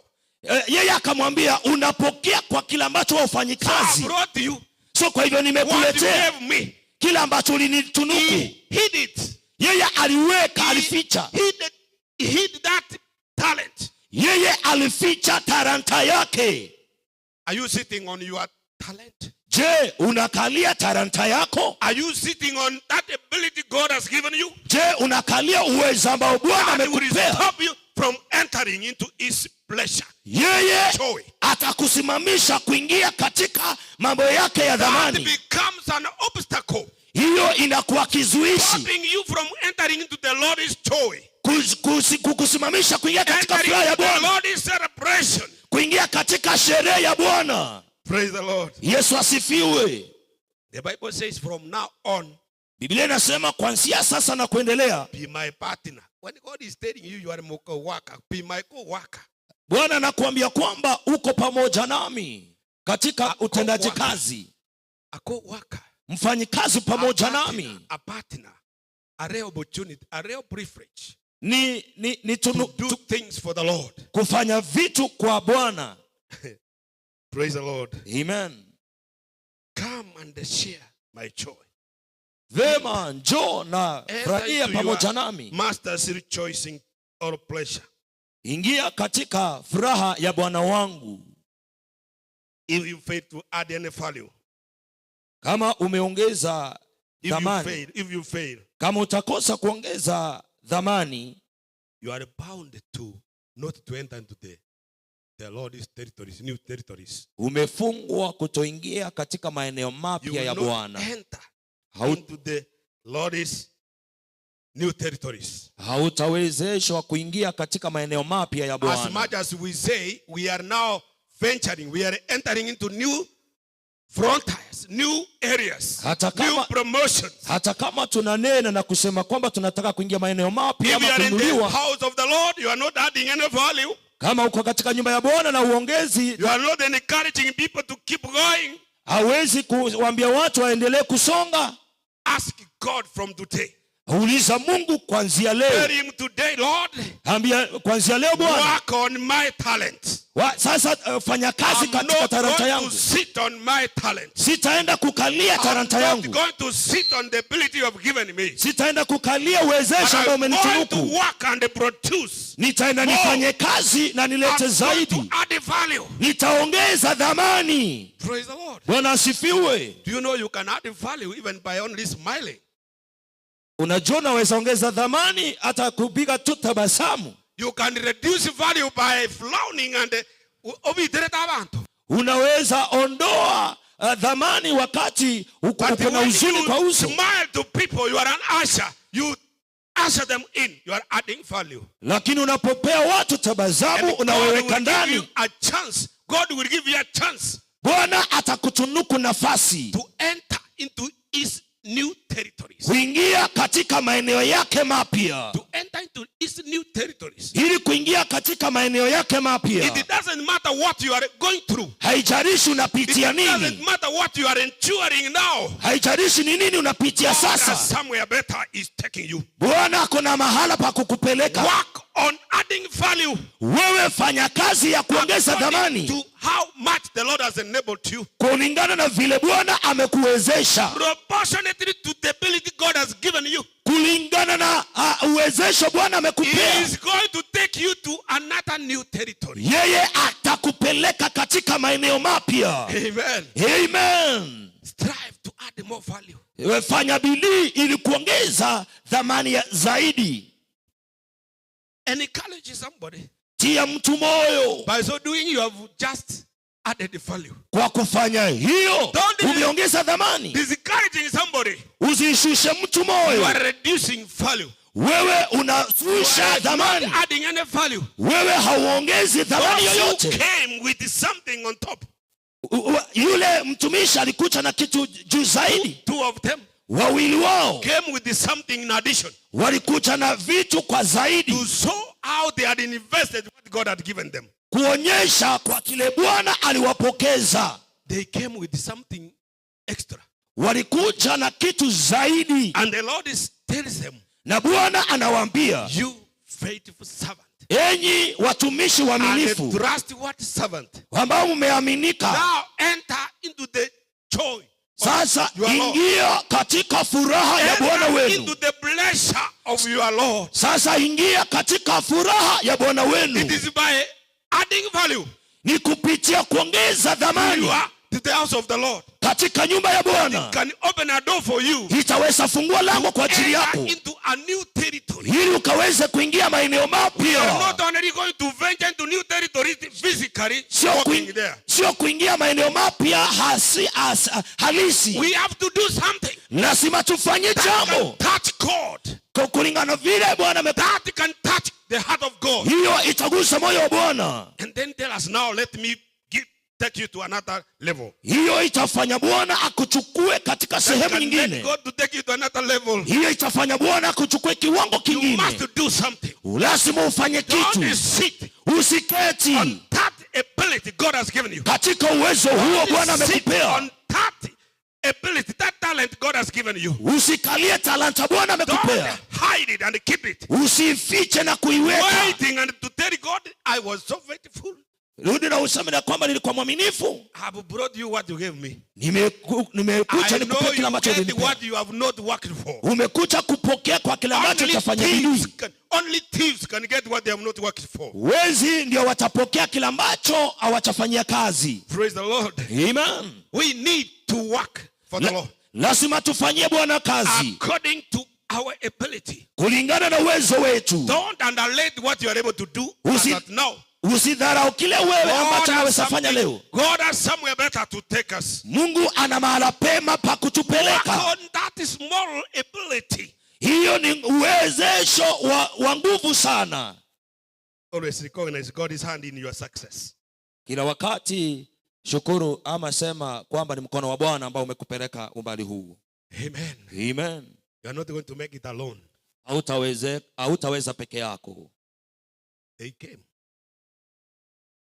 The second person came with 200 more. Mtu wa pili alikuja na 2,000 zaidi of talents. Kwa talanta. He was given a capital of 2,000 and he brought more. Yeye alipewa 2,000 ya kwanzia akaleta zaidi. He is giving to the master 2,000 more and he is showing him this is how I've worked. Analeta, I've been able to create more.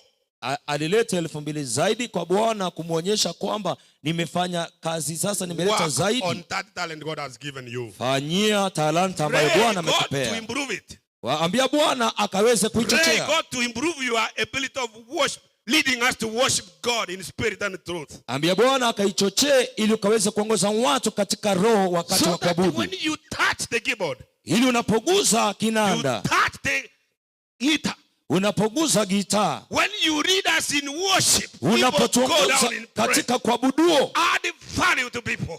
Ongeza dhamani kwa watu. To worship us. Ongeza dhamani kwa waabuduo. Praise the Lord. Bwana asifiwe. Seek. Tafuta zaidi. Add value.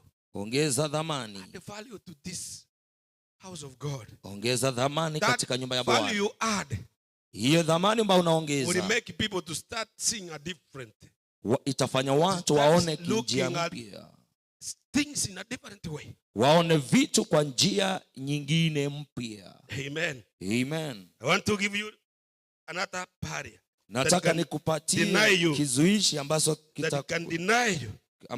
ambacho kitakufanya usione an opportunity to enter nafasi ya kuingia into God's new territories. Katika mapya ya Mungu. That can stop you from entering God's new territories. Ambayo itakusimamisha usiingie katika maeneo mapya ya Mungu. I want us to read. Nataka tusome the book of 1 Samuel. Kitabu cha Samueli wa kwanza. Samuel chapter 13. Samueli wa kwanza sura ya 13. And you read verse 8 to 10. Usome mstari wa 8 hadi 10. But I will read 8 to 9.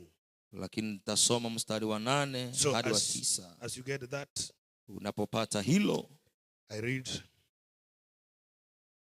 that verse 8 to verse 9.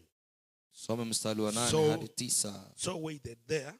Akangoja siku 7. Say 7 days for Samuel. As Samuel had instructed him earlier. But Samuel still did not come to Gilgal. So realized that his troops were rapidly scattering away from him. So he demanded, bring me the burnt offering and the peace offering. And Saul sacrificed the burnt offering himself. Akangoja siku 7 kwa kadiri ya muhula uliowekwa na Samueli. Lakini Samueli hakuja Gilgal, na hao watu wakatawanyika mbali naye. Sauli akasema, nileteeni hapa sadaka ya kuteketezwa na sadaka za amani. Praise the Lord. Amen. This is Saul, the first. Huyu ni Saulo wa kwanza. And they were in war with the Philistines. Walikuwa vita na Wafilisti. And Samuel, the priest, had to come and offer sacrifice. Na Samueli kuhani ilikuwa aje akatoe dhabihu kwa Bwana. It was only the priest who were allowed to preside over on offering burnt offering. Ni makuhani peke yao walikuwa wameruhusiwa kutoa kafara ama dhabihu katika madhabahu. So Samuel had instructed earlier, had given instructions earlier to Saul. Samueli alipeana mwongozo awali kwa Sauli. That you wait for me until I come. Ngoje hadi mie nikaweze kuja. So the Bible says Saul waited. Biblia inasema 7 days. Sauli akangoja kwa siku 7. He waited for Saul.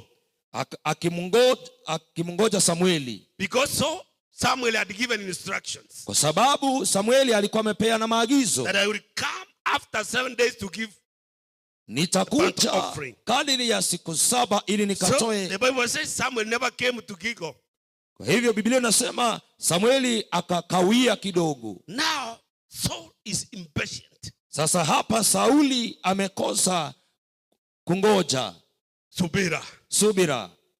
You know, impatience can deny you subira opportunity of entering into God's new territory. Subira inaweza kukuzuia kutoingia katika maeneo mapya ya Mungu. Lack of patience, not subira. Kukosa kungoja ama kukosa subira itakufanya kutoingia maeneo mapya ya Mungu. Saul is becoming impatient. Kwa hivyo Sauli akakosa kuwa na subira. He is waiting for Samuel. Akiwa kimngoja Samueli. The 7th day has come. Siku ya 7 imefika. Samuel is nowhere in Gilgal. Kwa hivyo Samueli hayupo Gilgal. Saul is impatient. Kwa hivyo Sauli akakosa subira. And I've said lack of patience can deny you entry into God's new territory. Kukosa subira inaweza kuzuia kutoingia katika maeneo mapya ya Mungu. God has commanded us, get out of where you have been last year. Mungu anakuamuru toka ulikokuwa mwaka jana. Now I'm taking you to a new place. Anakuambia ninakupeleka mahali mapya. But when you lack patience, lakini unapokosa subira, you fail to obey his instructions. Unakosa kusikia maagizo yake. One is going to stop you from entering into the new territory. Hiyo itakufanya kuingia katika maeneo hayo mapya. Impatience will stop you. Kukosa subira from entering new horizons of God. New territories. Kuingia katika maeneo mapya ya Mungu. Praise the Lord. Amen. I want to tell you, don't panic. Nataka nikwambie usiogope. So panicked after waiting for Samuel to come and offer the sacrifice. Saul akawa na wasiwasi kungoja Samueli kwa siku 7 akaanza kutoa kafara. Don't panic. Usiwe na wasiwasi. Relax. Wewe tulia. Have peace in the presence of the Lord. Wewe kuwa na amani katika uwepo wa Mungu. Waiting upon the Lord, don't panic. Wakati unapongojelea Bwana usiwe na wasiwasi. Don't panic. Usiwe na wasiwasi yoyote. Praise the Lord. Bwana asifiwe. Can you tell your neighbor? Ambia jirani yako. Tigagotabanana. Tigagotabanana. Matayabi mwanyagalirire ko. Nyagali yo minolire ko matenga tigagotabanana. Don't panic. Relax. Wewe tulia. Wacha kuwa na wasiwasi. Wewe kuwa na amani. Now Saul is panicking totally. Sasa hapa Sauli akawa na wasiwasi. Because Samuel has a delay to come to Gilgal. Kwa sababu Samueli amekawia kuingia Gilgal. Yeye akaingiwa na hofu. The Philistines are there coming. Wafilisti wako pale wanakuja. Did you read in Ekegusi? I read in Kiswahili. Soma Ekegusi kidogo. Omonda soma Ekegusi. Kitabu ya Samueli entangani. Tigagotabanana. The Lord is in control. Praise the Lord. Amen. You know, people have lost their destiny. Barriers to your destiny. Unajua wewe unaweza One kukosa of them hatima is yako impatience. ni kwa sababu ya kukosa subira. Lack of patience. Kukosa subira. Lack of patience Kukosa subira can stop you from getting to your destiny. God is taking you. inaweza kukusimamisha katika hatima ambayo Mungu anakupeleka. You need to be at peace. Inakuhitaji wewe kuwa katika amani. Kabisa, waiting upon the Lord. Uwe utulie kabisa, ungojelee katika Bwana. Amen. Amen. The Bible says Saul, when he saw people running away from him, Biblia inasema Sauli alipoona watu wanatoroka kutoka wake, rapid scattering, running away. Abantu bagachaka kominyoka kurwasale. Kominchororoka. Komincholia. Ai. Sasa nitabaki peke yangu. God is with you. Hinche bieka ngotiga When you stand for the Lord. Amen. When you stand for the Lord. Ekaruti ne inoga nyetomo nene. Friend sata wakaminchororoka watoroke. Nonyoba sani na batama bagende. Nyasaye no hale. Oko minchoroka bao tigane chimbero. Wako minyoka chimbero chimbali irburure. But the Lord is with you. Omo nene no hale monaye. With you. Wikaba monaye. Saul panicked. Sora akaba no He uoba. was depending on the men. Amen. He was depending on the men. Ere ni gasemere tiasimwanya abantu. Abasata baasire gotama. Wanaume wakaanza kutoroka. Bako minchoroka na matimo. Wakaanza kutoka na mishare. Anabaki peke yake. Otiga ila buweka. He is panicking. Don't panic. Eraka bano Don't uoba. panic. Toba no uoba. God is with you. Nyasaye no hale God monaye. is standing with you. Nyasaye ngochula rubusi Things may wochasu. delay. Ebintu na binyorwa. Nebinyoru kabisa. Na binyoru mono. Stand still. Nyasaye no hale. God, I know you are coming at your right Imanya time. tenga Nyasaye ngochole. The Bible says as soon as Saul finished the offering, the burnt offering, Asubwango budia Saula chikokora kurweke ngwanso. Samuel appears. Samuel agata. He asks, what have you done? Akaburi ni keke wakora. Don't panic. The Lord is around the corner. Tigakoba no buoba Nyasaye ni garasige. Tigawota banana. Tigagota banana. Praise the Lord. Hallelujah. Lakini nkoraro rwale soko tabanana kwa naamura. Wakura paka kwa rangeli nyoko. Yaani kuna mara mengine unafika unaanza kupiga nduru na ui mama mitonga yone. Baba. Don't panic. Saul panicked. Saura akabana ubwoba. And when he saw men running away, Ekara rocha bangi and bagosama. remaining alone, Ago chikotikara buweka. he went ahead and gave an lawful sacrifice. Akagenda kurweke ngwanso nyuma mamicha yeri chiko. Ege mwanso getari kyama chiko. Unlawful sacrifice. Akarweke ngwanso getabwa chama chiko. It doesn't matter how much you may give. Terikubwache ngakyo angana na kyokurwa. If it is unlawful, God will not recognize it. Nonye nkeri korenga nogo chika kwa Nyasaye takugia. It doesn't matter how small you give. Terikubwache nkariaga If kyokurwa. it is according to God's law, God follows it. Nonye korenga nogo chika kwa Nyasaye kugetunya nana. Don't even unlawful. Tigakorwa gento ketabwa chama chiko. He waited and they said, this man is not coming. Akaganyerera agatabanga musacho tari God wote. will never fail to come. Nyasaye takonyorwa. Even if we get late, Nyasaye nacho kanyolire. he'll never fail to come. Ere takotira If mucha. you still stand still, Nyonya gotenine and chenena. say still, Lord, I'm waiting upon you. Otenno tenga mwana na I'm inganyitu. not waiting upon men. Tinganyere tibasacha. Saul was waiting upon men. Sauro nigaganyere tabasacha. Amasata akaanza kutama. Wanaume wakaanza kutoroka. Akamtoroka akanyora mbweko kutika. Wakakimbia walichana mbuga wakasalia peke yao. Don't panic. Usiwe na wasiwasi. Have spirit upon the Lord. Wona yeganyerera somo Those nene. who wait upon the Lord Bali baganyerera tasomo will nene. renew their strength. Nyasaye nakole chinguru chama And they will chimechinya. mount up with you. Himba iruruke gochegora mune And kiongo. they will overcome everybody. Barabumba dale kubwa kila chinguru chebirecha. Lack of patience. Don't be impatient. Okoborwa kuganya. Don't be impatient. I want you to survey your life. Ngane chiwa And see origere lyo bugima bwao. why one day you became impatient. Ngayiga kwa tigete And kuganya. you were thinking of changing somebody. Wa tigete gonchoro omuntu gete. Praise the Lord. Amen. Be patient.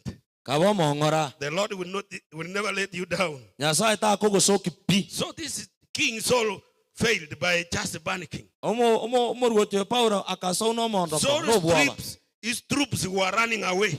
Abantu bae bagachaka kotama. Troops, Abaskari. not just normal people. They were equipped men with weapons. abasikari baya bagachaka gotama babu His bate birwaniro troops ran away. abasikari They bagatama started scattering into various directions bakogenda gochase chinchira chiabo away from Saul. ko are korwase Saulo They were running away from Saul, leaving him alone. igo barenge kuminyokana gotama korwase Saulo And bakometika Saul bieka is panicking. asego Saulo akaga saguna mondoko I'm going to be defeated. ngankoga nande kobugwa He is now starting to cook results bona agachaka ko Is koroisi cooking ebintu results byaye agachaka koruga of ebintu byaye victory. ubu kerikonya Wale orobo korra abantu bakorugo amatibu. unamwona watu wakipika majibu yao Chikura chire muntu akoruga chikura. wakati kura zipo Abuye kyaro banikiri twabwirwe. anatengeneza kura zake anasema tunaenda kushindwa. Si mumesikia watu wakisema tikiwa chache tutaongeza. Watoe wapi? Mwe abantu bagatanga chiko bora nkomenta tuninga ibakurusia ngai bara harusi bamenda Murategera muri muyeboria. mnasikiza news kweli Kind of leaders that have given us problems. abuna bo Who bara are batori using their becha own wisdom.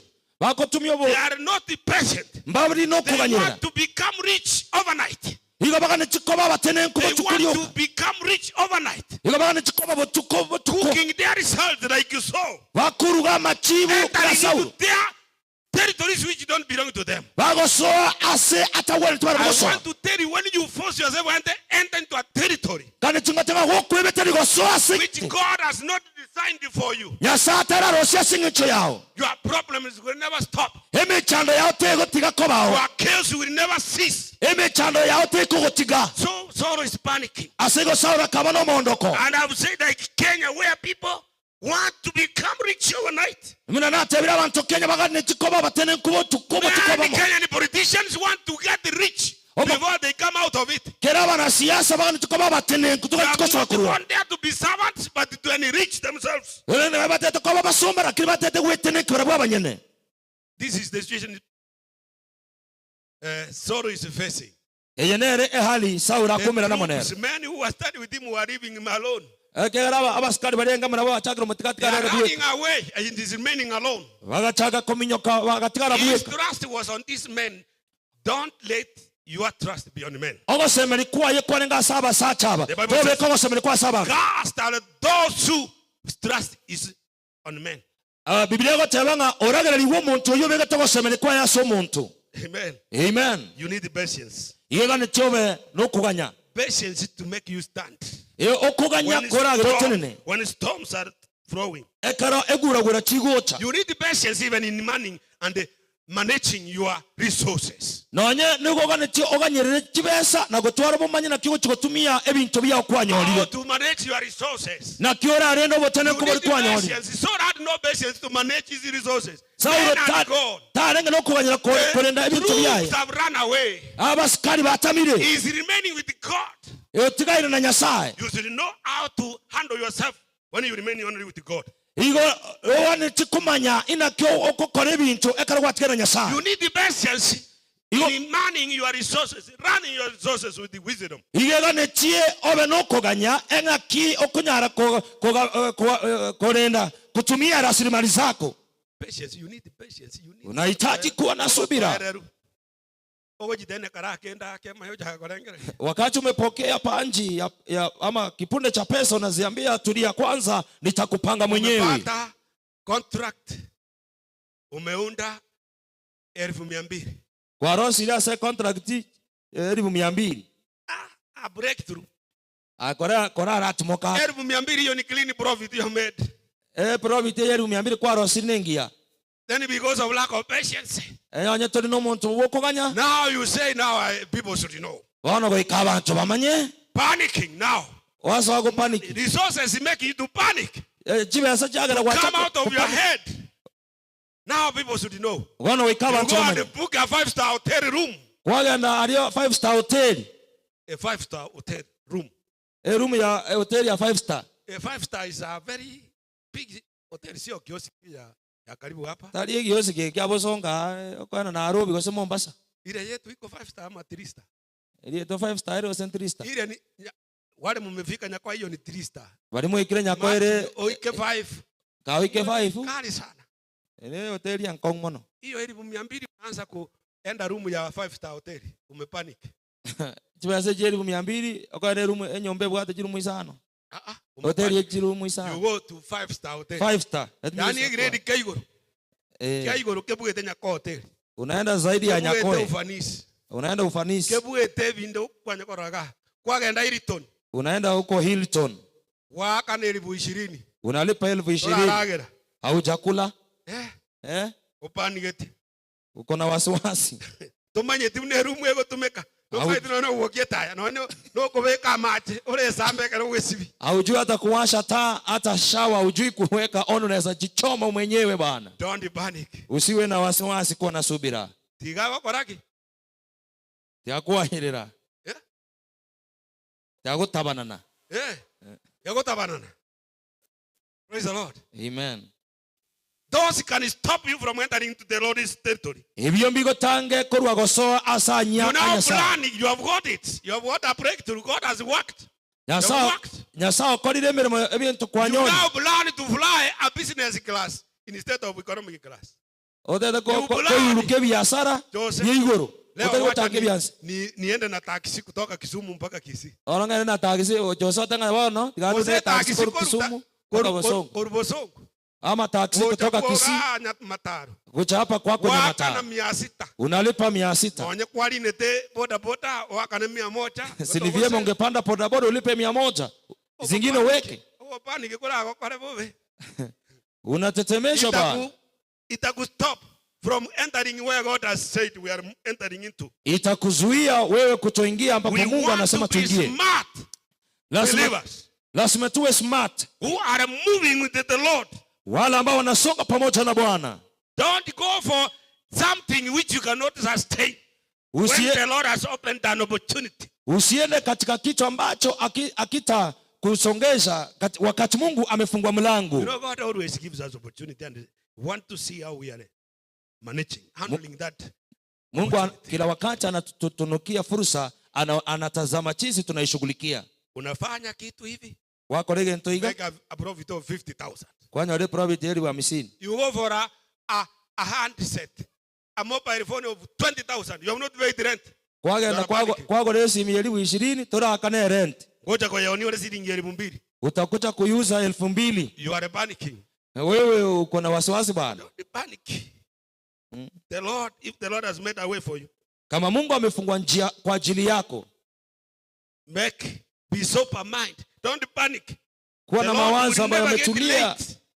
Saul panics. Saulo akawa na wasiwasi. Doing things which don't belong to his territory. Fanya vitu ambavyo havikuwa katika sehemu yake. The Lord, when you are patient, the Lord will guide you. You enter into the right territory. Wakati unamngoja Bwana atakuongoza kuingia katika maeneo mapya. The devil will guide you to a wrong territory. Wakati uko na wasiwasi, shetani atakuongoza katika maeneo mabaya. Panic Kiswahili inakuja. Utabanana. So the Lord wants us to be sober. Mungu anataka tutulie. It may take long. Inaweza chukua muda. He has waited patiently 7 days, but he says no more. Vile yeye hakuwa na subira kungoja siku 7. The father of nations, Abraham, he was patient with God. Unajua baba wa mataifa ambaye ni Ibrahimu alibarikiwa na Mungu. And he was able to enter into new territories as God had promised him. Yeye aliwezeshwa kuingia maeneo mapya vile Mungu alikuwa ameahidi. Praise the Lord. Amen. You're not panicking. Unajua na wasiwasi. Because you want victory, you want it to be seen great. Unataka ushindi uonekane mkubwa. Because of maybe pressure. Kwa sababu ya pressure. Kupanwa na wahubiri, manipulative preachers. Kupanwa na wachungaji wa kora. Na manipulative preachers. Wanakusukuma na mahubiri ya kipotofu. With those preachers. Na wahubiri hao. Donate, you see people giving. Wanakuambia panda mbegu na watu wanapanda. I'm also giving my house. Amen. Na mimi natoa nyumba yako. Neche korudi nyumba yane. Narudi nyumba. Where are you going?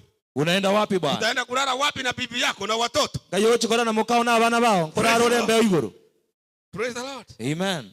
You need, I don't know where you will be going. Timanya tinka yogoja. Where you are taking your children. Yoko ira abana bao. Amen. Amen. In the name of Jesus, Aseritalia Yesu. I speak the grace of patience Ninazungumzia to be neema ya kuwa upon na you subira in Jesus' name. ili kaweze kuwa juu yetu katika In jina la the Yesu. name of Jesus, Katika jina la the Yesu. grace of our patience to be upon each one of us, Neema ya subira iwe juu ya kila mmoja wetu, so that we can wait at God's own time to make things beautiful for each one of us. ili tukangoje katika wakati wa Bwana vitu vikawe sawa God katika has maisha his own yetu. time for every one of us. Mungu ana wakati sawa kwa kila mmoja God wetu. has his own time for each one of us Mungu ako na wakati kwa kila mmoja wetu to make things beautiful for you. ili vitu vikaweze kuwa vya To make tabasamu kwako. things beautiful for me.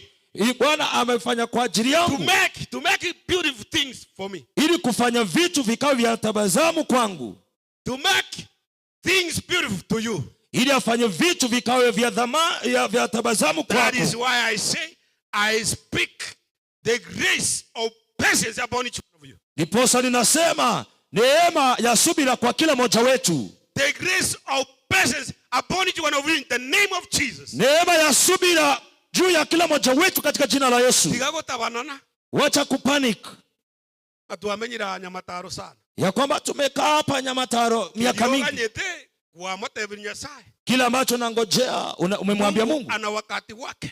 Nyasaye na watu biro byaye. His own time of coming. Nyasaye na ne biro byaye You are by'ubuti. not going to squeeze him to fit Tori your uchi- time teboro your timing. Tori go migereria elianya ne gosona ne biro byao. Tori go jikobata Nyasaye paka aswa mnotagete mutare komo. Hawezi mfinya Mungu ili aingie vile wewe unataka mtembee pamoja The naye. grace of our patience upon you in Jesus' name. Neema ya subira kwa kila mmoja The wetu. grace of patience upon each one of us in Jesus' name. Neema ya subira kwa kila mmoja wetu katika jina la Yesu. Konye otabwati okoremereria. Ambapo haukuwa na Konye subira. otabwati okoremereria. Ambapo haukuwa na wakati wa subira. Ambia Mungu, nipe Give me nguvu. power to be patient. Nipe nguvu ya kuwa na Patiently subira. wait for your word. Wacha ningojea kasi yako. Abraham waited. Bila Ibrahimu alingojea. Abraham waited. Ibrahimu alingojea. Patience will take you to where God is, to new territories of God. Subira itakupeleka katika maeneo mapya Mungu anataka wewe ukaweza kuingia. Amen. Amen. Najua Bwana Anaweza. Najua Bwana anaweza. Hata kama itachukua muda. Najua Bwana anaweza. Najua Bwana anaweza. Najua Bwana anaweza. Hata kama itachukua muda.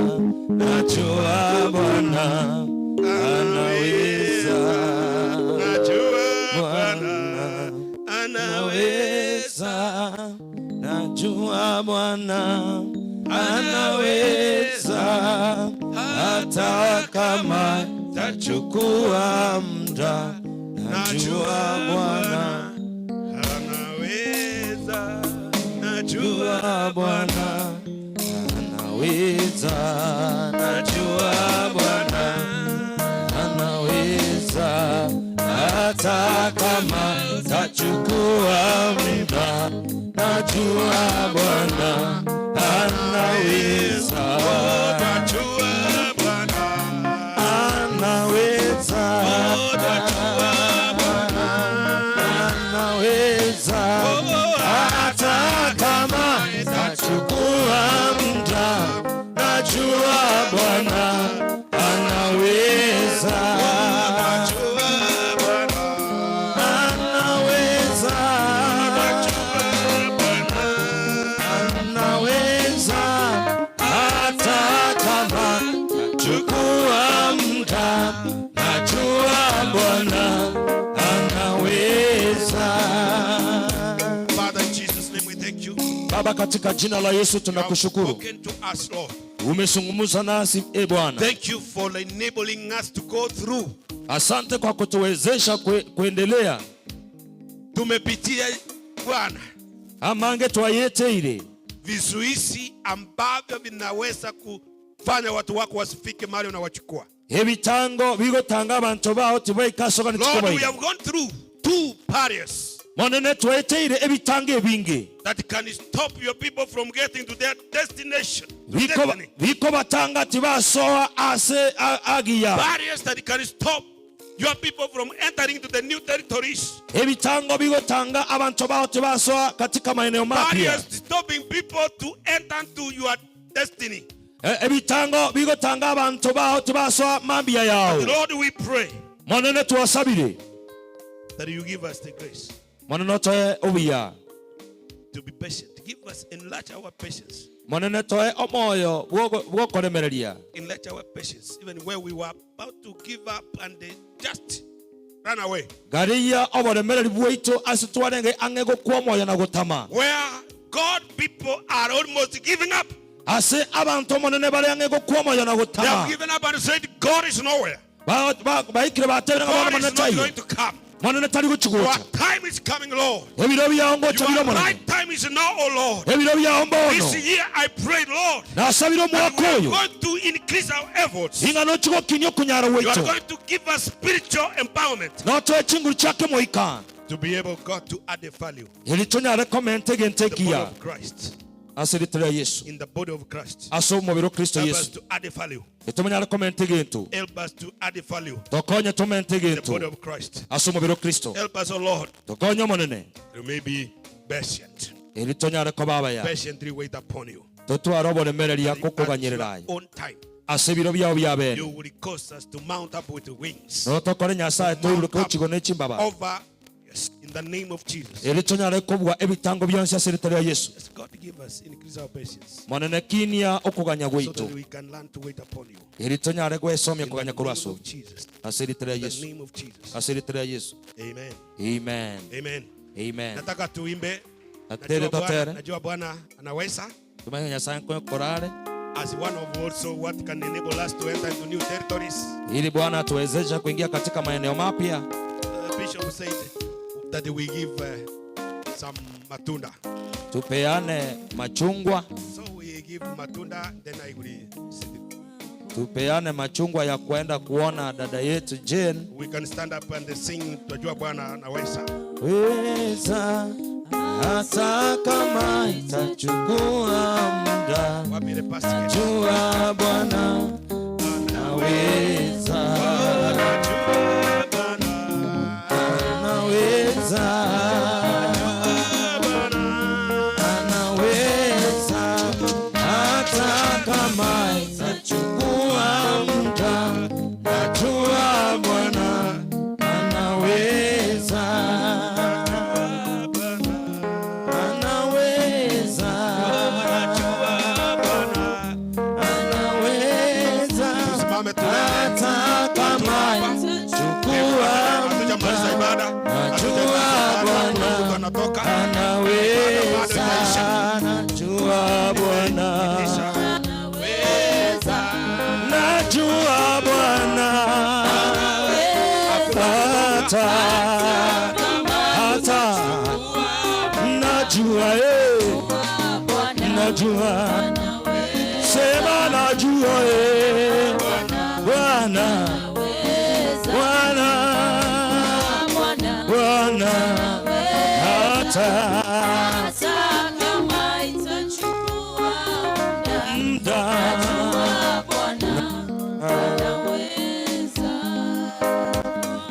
Bwana utaponya, najua Bwana utaponya, hata kama itachukua muda, najua Bwana utaponya,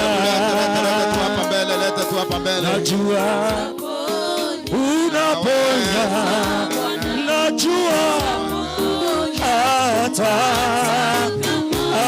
kama najua najua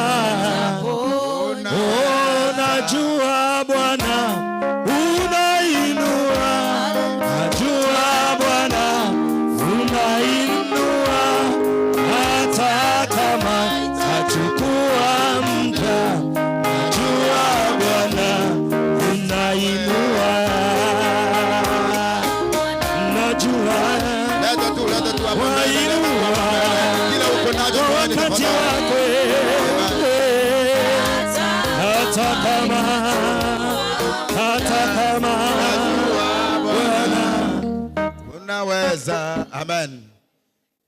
Asante sana kwa wale ambao umeweza kutoa.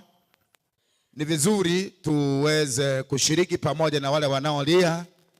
So kile kidogo ulikuwa nayo, kama hujatoa unaweza kupitia hapa utoe na Bwana atakubariki. Asanteni sana mtumishi wa Mungu kwa sababu ya kutuletea neno ambalo lina nguvu sana. Tuomba kwamba Mungu atupatie subira ili tukaweze kuwa watu wa kuvumilia, tuweze kuinuliwa na Bwana na tuweze kufika mahali Bwana anahitaji tuweze kufika. Waje tumalize ibada yetu kwa kuomba, alafu wa widows watabaki nyuma kidogo. Na wale wengine mlitangaziwa na jina la Bwana naweza kutukuzwa. Tunatoka wale ambao tutakuwa na wale ambao Mungu amewabariki, mko hapo nje, kuna gari lako unaweza kutusaidia tuende kuona dada yetu ambaye ni Jen. Jen ni wetu hapa, ni mama ambaye anajitolea sana kutoka fellowship ya Bethlehem, na ni vizuri kuenda. Wengine walienda jana, wengine wameenda katikati ya wiki, na ninaomba kwamba leo kama hujaenda ni vizuri tuende pamoja ili tubarikiwe kwa jina la Yesu. Muumba mbingu na nchi, mfalme mwenye nguvu na uweza wote, tunakushukuru kwa sababu ya nafasi hii ambayo umetupatia. Asante kwa sababu ya neno lako tumelipokea kutoka kwa mtumishi wako. Asante kwa sababu ya sadaka zimetolewa katika madhabahu haya. Tunakushukuru kwa sababu ya waimbaji waliopata nafasi ukakushukuru na kukuabudu kupitia kwa nyimbo. Asante kwa sababu ya kila mmoja aliyeshuhudia kwamba umeweza kumsaidia hapa na pale, na naomba kwamba ukatubariki na ututendee mema. Jina lako litukuzwe na libarikiwe milele yote, maana ni Mungu mkuu na Mungu mwenye uwezo. Tunapoajana kila mmoja akienda katika mahali pake, neema yako ikaweze kumtosha. Zaidi ya saa utupiganie, utuinue, utubariki Bwana, utulinde tunapoendelea katika safari ya wokovu, safari ya kuenda katika ufalme wa milele na milele. Tuomba utusaidie tuwe na subira, tusije tukawa watu ambao wakuchoka haraka na kuachana, lakini Bwana tukaweza kushikilia, maana haujachelewa. Ukiwa pamoja nasi hatujachelewa. Jina la Baba litukuzwe na libarikiwe milele yote. Asante kwa sababu ya wale wametoa matunda ya kununua kitu kidogo, tupelekee mama yetu yule Jen. Naomba kwamba ukabariki kila mmoja ambaye amehusika kwa ajili ya kazi njema hii. Haya ndio maombi yetu katika jina la Baba na Mwana na Roho Mtakatifu tumeomba na kuamini. Amen. Bwana wabariki na Bwana watendee mema kwa jina la Yesu Kristo. Amen. Amen. Bwana wabariki sana. Tunaenda moja kwa moja tu. Tunaenda moja kwa moja. Wale ambao mtakuwa tayari hapo ili amen.